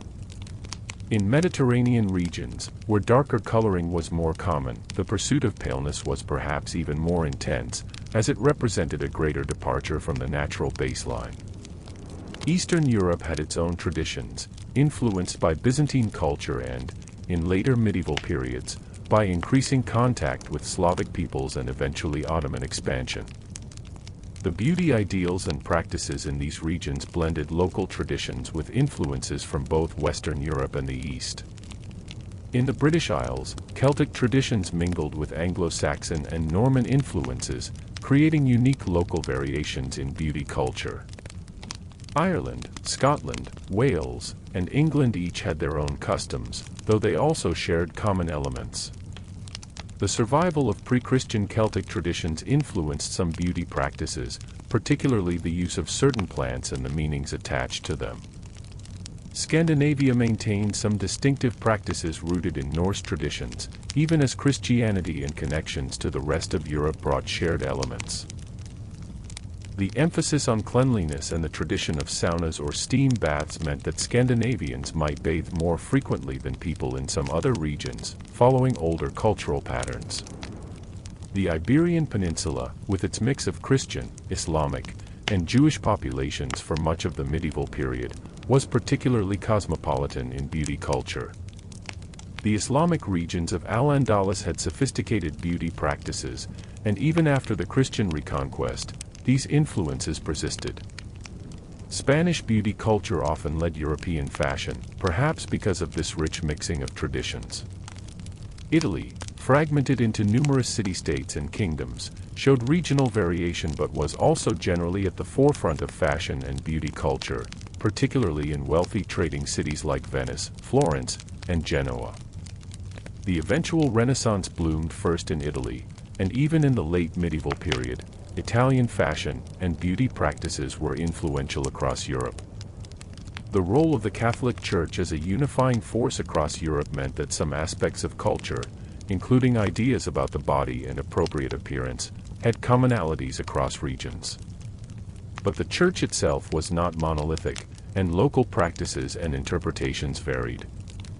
What was accepted in one diocese might be condemned in another.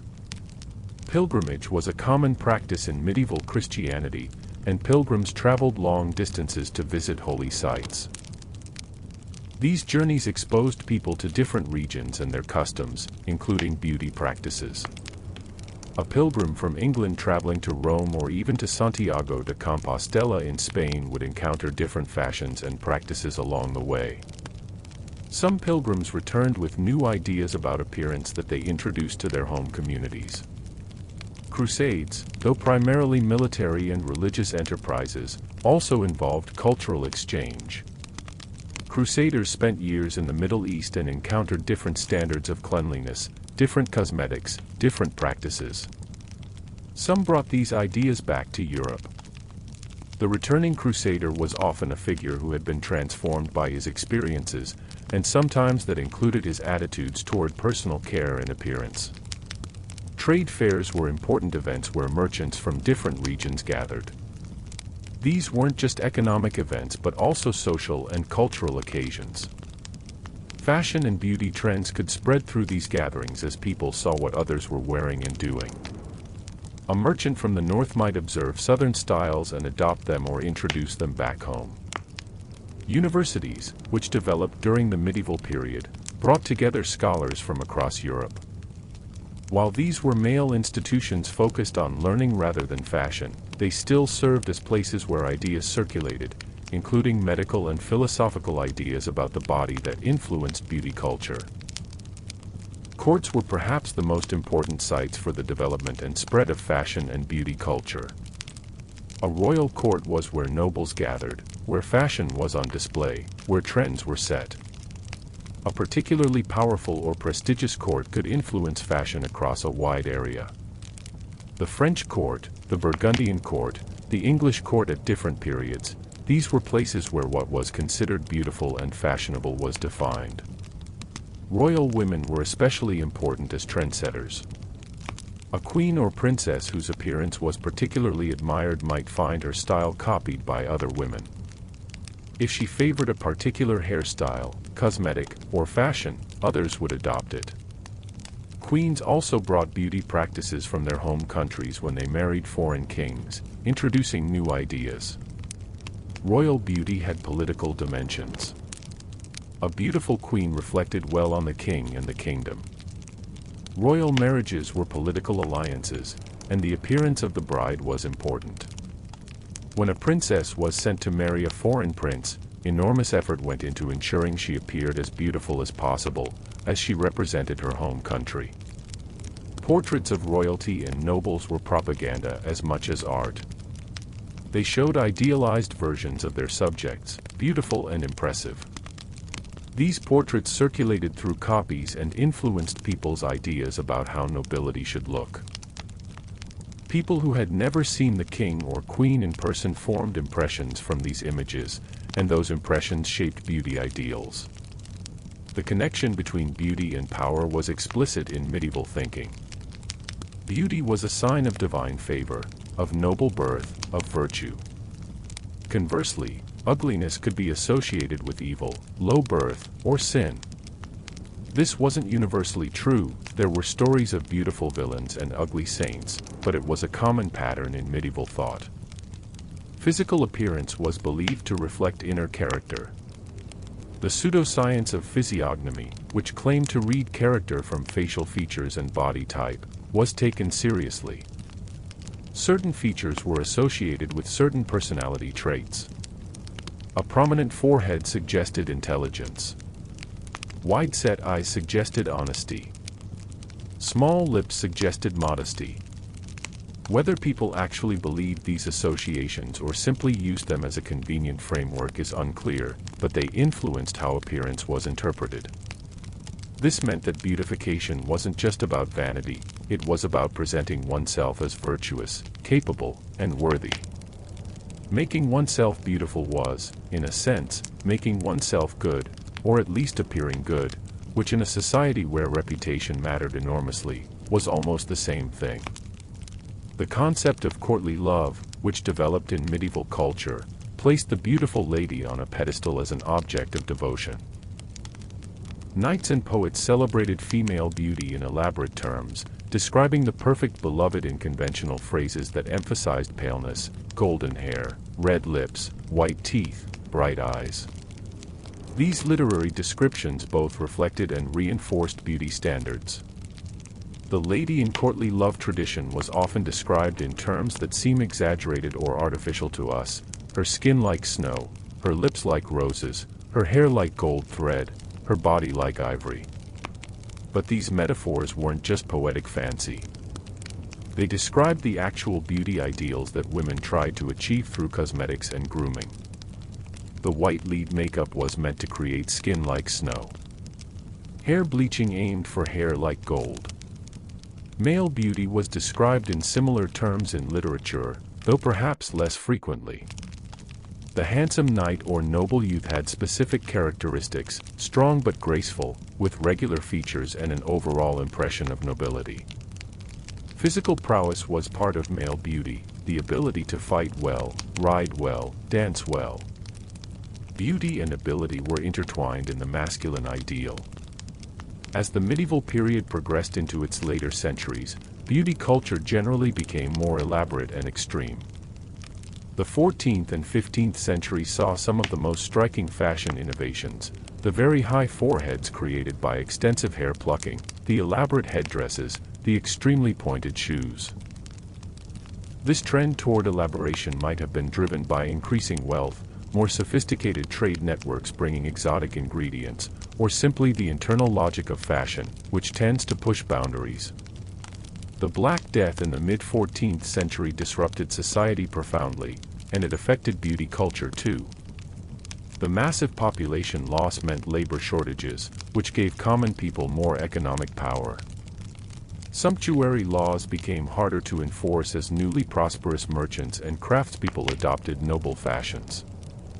The awareness of death's closeness might have made some people more careless about conventional restrictions. If life was short, why not enjoy it? But the plague also created anxiety about the body. Disease was mysterious and terrifying, and people looked for ways to protect themselves. The belief that pleasant scents could ward off illness led to increased use of perfumes and pomanders. Beauty practices that involved purging the body of bad humors took on new urgency when actual disease threatened. The late medieval period also saw increasing literacy and the spread of printed books after the invention of printing in the 15th century. While most of the medieval period relied on handwritten manuscripts, the last decade saw printed books beginning to circulate. Books on medicine and household management, which often included beauty advice, could now reach wider audiences. This democratization of knowledge would continue into the Renaissance, but it began in these final medieval years. The transition from medieval to Renaissance culture wasn't sharp or sudden, but gradual and uneven. Some elements we consider Renaissance: interest in classical learning, more naturalistic art, changing fashion, were emerging while medieval structures and ideas still dominated. In beauty culture, we can see both continuity and change. Many medieval beauty practices continued well into the Renaissance and beyond. The use of white lead makeup persisted for centuries. The ideal of pale skin remained powerful. But new ideas were also emerging: different body ideals, different fashions, eventually different understandings of how cosmetics affected the body. What strikes us, looking back at medieval beauty culture from our modern perspective, is the universality of certain human desires alongside the specificity of how they were expressed. The desire to be attractive, to be admired, to feel good about one's appearance, these are timeless.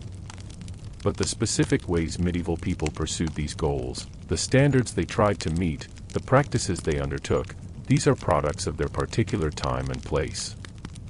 We can judge them for using toxic cosmetics, for following beauty standards that damaged health, for inflicting pain on themselves in pursuit of fashion. But we should also remember that they lacked the scientific knowledge we have. They couldn't understand why lead makeup was slowly poisoning them. They believed their physicians and the medical theories of their time. They were doing what made sense in their context, just as we do things that future generations will likely find strange or harmful. The courage and determination involved in some of these beauty practices deserves acknowledgement, even as we recognize the damage they caused. Sitting for hours plucking one's hairline, enduring the pain and tedium, shows dedication. Applying uncomfortable and sometimes painful treatments regularly demonstrates persistence. These were not superficial people mindlessly following fashion. They were people making choices about how to present themselves in a world where appearance mattered significantly for one's life prospects. For women especially, beauty was intertwined with their life chances in ways that might be hard for us to fully appreciate. A woman's beauty could determine whom she married, which determined her economic security, social status, and future. It could affect how she was treated by others, what opportunities she had. The pressure to be beautiful was not just about vanity, it was practical and urgent. Men faced pressures too, though perhaps less intensely focused on physical appearance. Still, a man's presentation mattered for his social and professional success. Looking like a person of quality could open doors. Looking slovenly or inappropriate for one's station could close them. The medieval person looking at their reflection in polished metal or still water saw not just their face but their fate. Would they be considered attractive enough? Did they meet the standards of their time? Could they afford the treatments and cosmetics needed to compete? These weren't trivial concerns, they were deeply tied to survival and success in medieval society. And yet, despite all the effort and expense, despite all the treatments and techniques, medieval people must have known, on some level, that beauty was fleeting. Age would come. Youth would fade. The most carefully maintained complexion would eventually wrinkle and spot. The glossiest hair would gray. Bodies would change with childbearing, with injury, with simply living. Perhaps that awareness made beauty seem more precious and worth pursuing. Perhaps it created anxiety that drove people to ever more extreme measures to preserve what couldn't be preserved. Or perhaps most people made their peace with it, doing what they could while they could, and accepting the inevitable changes with whatever grace they could muster. We have focused primarily on the physical practices of medieval beauty culture, but we should remember that beauty was also performed through behavior.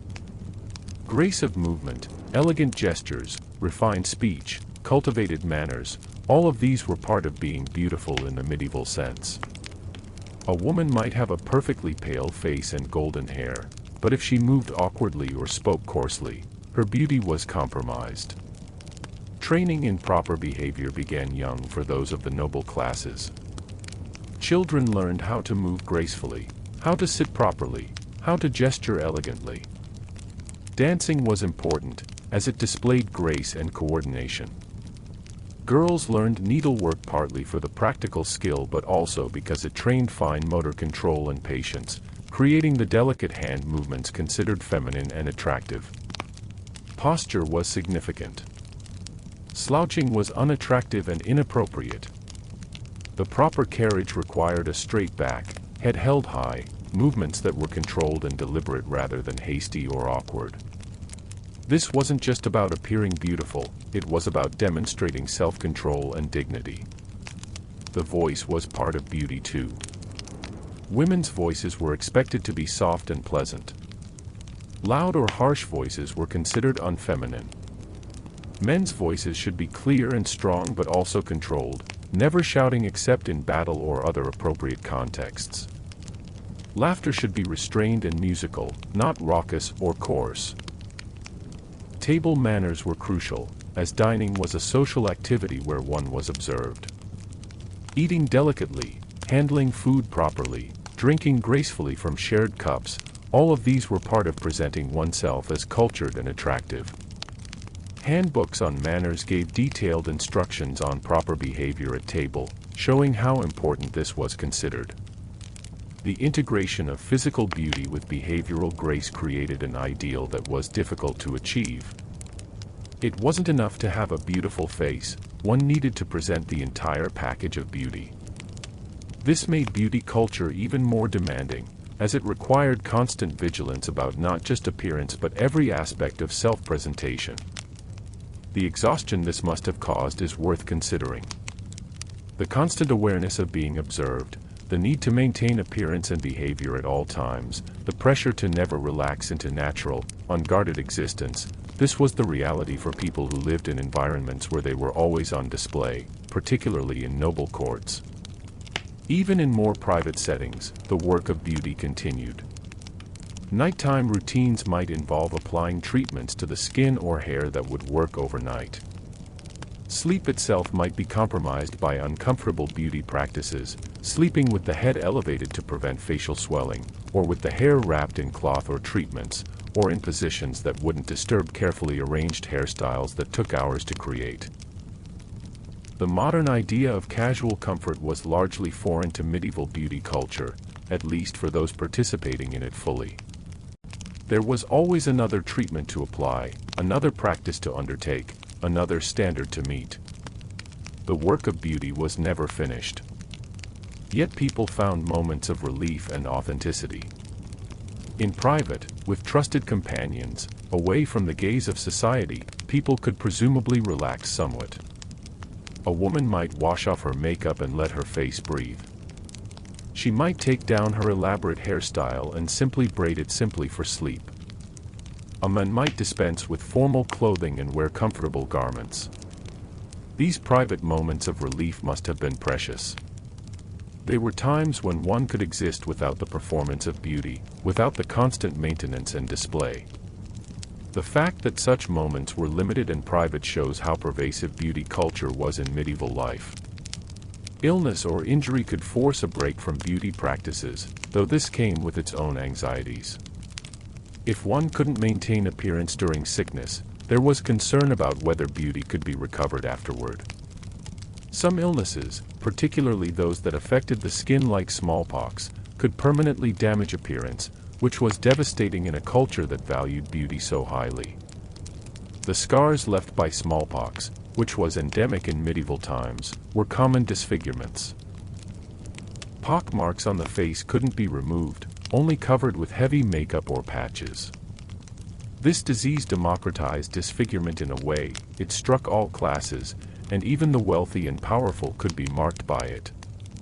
Queen Elizabeth I of England, though technically after the medieval period, is a famous example of someone whose face was scarred by smallpox and who used extremely heavy white makeup partly to cover the damage. Other skin conditions, eczema, rosacea, acne, could also affect appearance and were treated with various remedies, some more effective than others.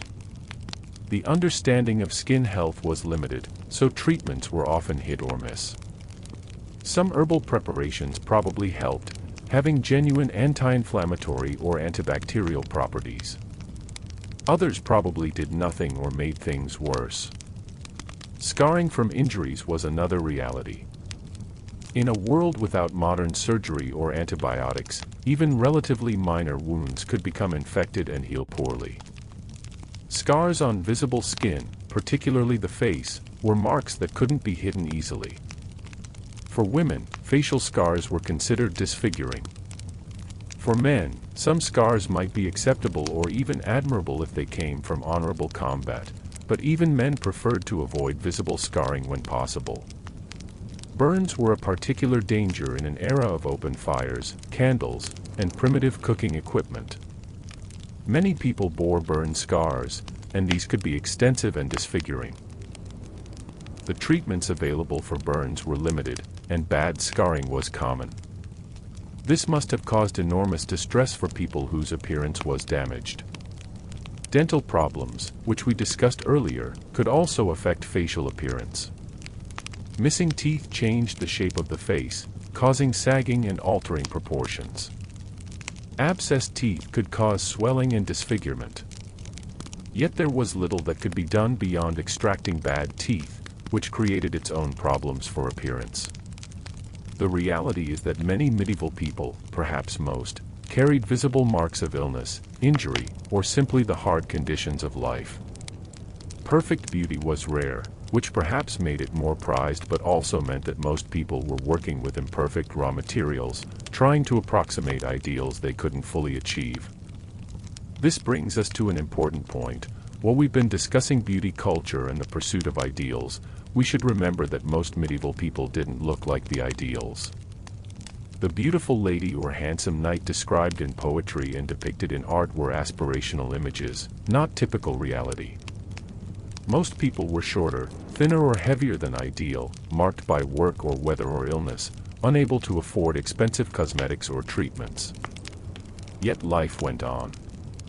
People married, had children, built relationships, lived their lives despite not meeting perfect beauty standards. While beauty could help, it wasn't the only thing that mattered. Character, family connections, wealth, skills, personality, all of these also influenced how people's lives unfolded. Still, the psychological impact of beauty culture must have been significant. Then as now, comparing oneself to ideals and finding oneself wanting could cause distress. The medieval person who looked in their mirror and saw they didn't measure up to the standards of their time must have felt similar anxieties to those we feel today when we don't match modern beauty standards. Some people surely developed obsessions with their appearance, spending excessive time and money on beauty treatments.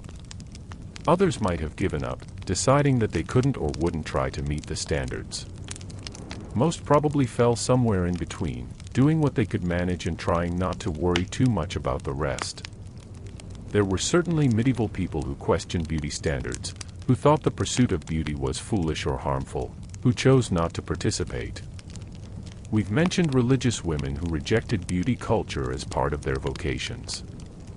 But there were also likely ordinary people who simply didn't care that much about fashion and appearance, who were too busy with other concerns, or who had different priorities. The diversity of medieval experience means we should be careful about generalizing.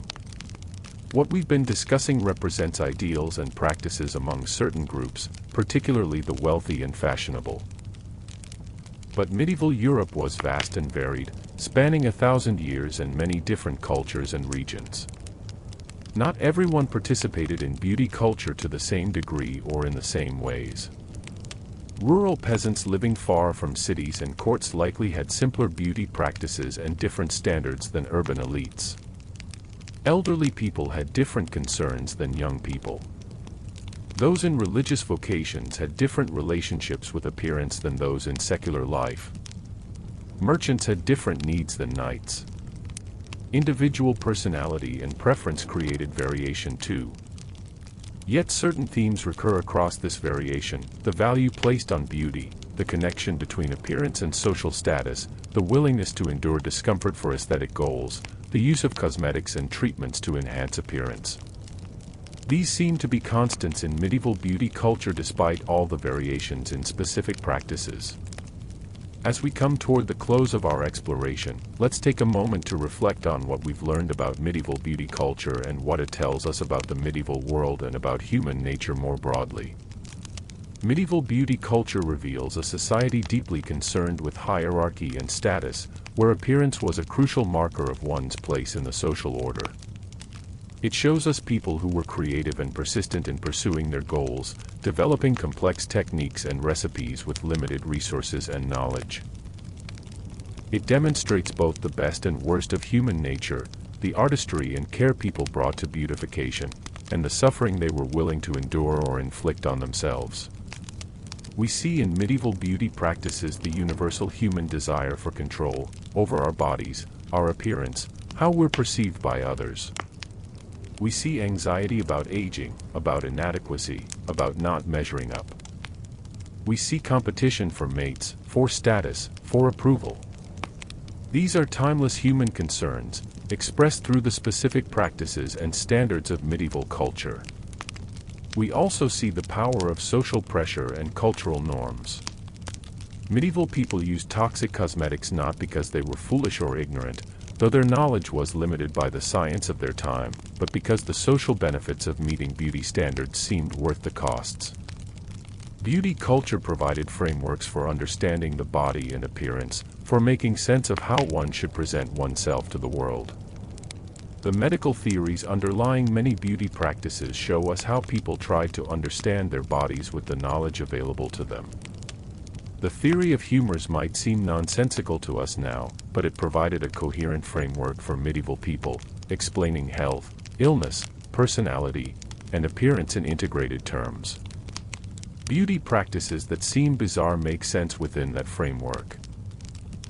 The religious and moral dimensions of medieval beauty culture show us a society grappling with tensions between physical and spiritual concerns, between the demands of earthly life and religious ideals.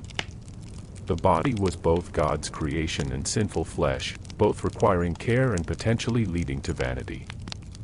Medieval people navigated these contradictions in complex ways. The economic aspects of beauty culture reveal patterns of trade, wealth distribution, and consumption. The circulation of exotic ingredients for cosmetics was part of larger trading networks that connected Europe to Asia and Africa. The spending on beauty products represented significant economic activity. The regulation attempts through sumptuary laws show authorities trying to control not just appearance but economic behavior. The gender dynamics of medieval beauty culture are particularly revealing. While both men and women participated in beauty culture, the pressure on women was generally more intense. Beauty was more central to women's value in society, more tied to their life prospects. This created different experiences of beauty culture for men and women, though both groups felt its influence. The technological and material limitations of the medieval world shaped beauty culture in fundamental ways. Without electricity, without modern chemistry, without the industrial production of goods, beauty culture relied on natural ingredients, manual processes, and individual preparation. This made some things we take for granted, like consistent products or easy access to a wide variety of cosmetics, impossible. Yet within these constraints, medieval people created sophisticated beauty culture. They experimented, innovated, and shared knowledge. They developed techniques that were sometimes surprisingly effective, even by modern standards. They were not primitive people with crude practices, but rather intelligent people working within their context. Looking at medieval beauty culture should give us perspective on our own beauty practices. We might use different techniques and follow different standards, but we're engaged in the same basic human project, trying to make ourselves attractive according to the standards of our time, using the tools and knowledge available to us. 1,000 years from now, people might look at our beauty practices, our cosmetic surgery, our chemical treatments, our digital image manipulation, with the same mixture of fascination and horror that we bring to medieval practices. The pain and damage caused by medieval beauty practices should make us reflect on whether our own practices are as benign as we assume. We know that tanning damages skin and causes cancer, yet many people still tan. We know that certain cosmetic procedures carry risks, yet people undergo them. We know that eating disorders are devastating, yet the pressure to be thin continues to harm people. Perhaps we're not so different from medieval people applying lead makeup despite the health consequences. But there are also real differences. We have better knowledge about what's harmful. We have more options and more freedom. Beauty standards, while still powerful, are perhaps more diverse and flexible than in medieval times. We have voices challenging unrealistic beauty standards in ways that seem to have been rare in the medieval period. Progress is possible, even if it's incomplete. The history of beauty culture isn't just about vanity or superficiality. It's about how people understand their bodies, how societies organize themselves, how power operates, how knowledge develops and changes. Studying medieval beauty practices gives us insight into all of these larger issues while also connecting us to the very human experiences of individual people trying to navigate their worlds. Imagine a specific medieval woman, let's call her Eleanor. She's a merchant's daughter in a prosperous town in the 14th century. She's in her early 20s, recently engaged to be married to another merchant's son. She has access to some nice clothes and cosmetics, though not the luxury goods available to nobility. Her mother has taught her various beauty practices, and she's learning more from friends and from observation of fashionable women she sees at market or church. Eleanor wakes early on a winter morning. The room is cold, heated only by a small brazier. She washes her face and hands in a basin of water, not heated, because that would require extra effort from servants and fuel her family can't spare for such luxury. The cold water is shocking but invigorating. She dries carefully and applies a thin layer of face cream her mother makes from almond oil and rosewater. It helps protect her skin from the cold wind.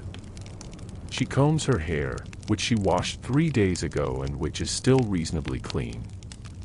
She plaits it carefully, because today she's going to the market and might see her fiancé there. She wants to look nice.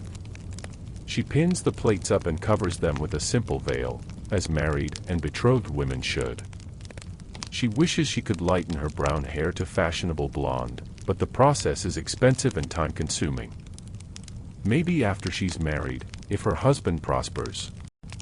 She looks at her face in the small polished metal mirror she owns. Her skin is fairly pale because she stays indoors much of the time, helping with household work rather than laboring outside. But there's a spot on her cheek she's unhappy about, and her forehead isn't as high as current fashion demands. She considers plucking her hairline further back but decides against it this morning. It's painful and she doesn't have time. She applies a tiny amount of white powder to her face, just enough to even her skin tone and make her look a bit paler. She can't afford the finest cosmetics, but she has a simple powder made from chalk mixed with a little flour. She uses her fingers to blend it carefully. Too much would look obvious and unnatural. Just a subtle enhancement. A touch of rouge on her cheeks. She makes this herself from crushed rose petals mixed with a little animal fat. Again, just enough for a healthy glow, not so much that it's obvious she's wearing makeup. She presses her lips together after touching them with the rouge, giving them a slight tint. She dresses in her good wool gown, the deep blue one that cost her father a pretty sum but which makes her feel beautiful. Over it goes a clean linen apron. She tucks a small pomander filled with dried herbs into her purse. It will help mask any unpleasant smells at the crowded market and makes her feel more refined. Eleanor is ready to face the day. She's not going to turn heads like a great noble lady might, but she looks neat, respectable, and reasonably attractive. She's done what she can with the resources available to her. She feels prepared to be seen by her fiancé and by the community. The rituals of beautification have prepared her not just physically but psychologically for the day ahead. This imagined but historically grounded scenario shows us beauty culture as it was lived by an ordinary person, not the extreme practices of the wealthy and fashionable, but the everyday work of looking presentable and attractive within normal constraints.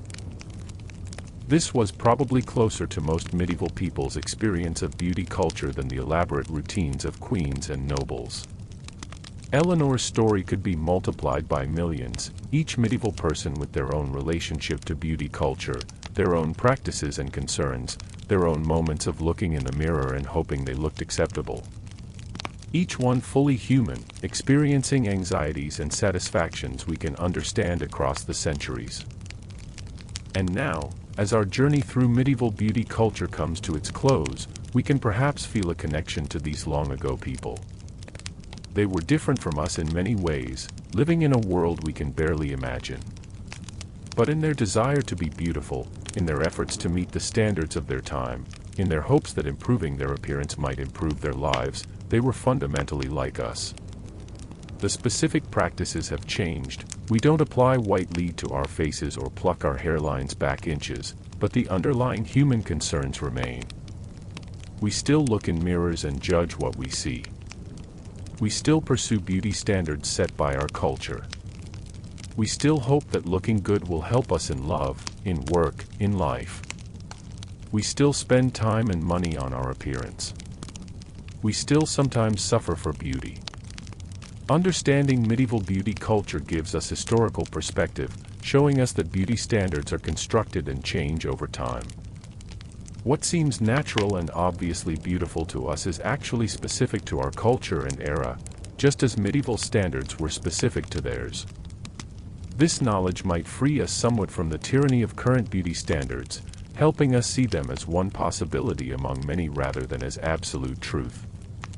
It also shows us continuity, the enduring human concern with appearance, the social importance of beauty across cultures and eras.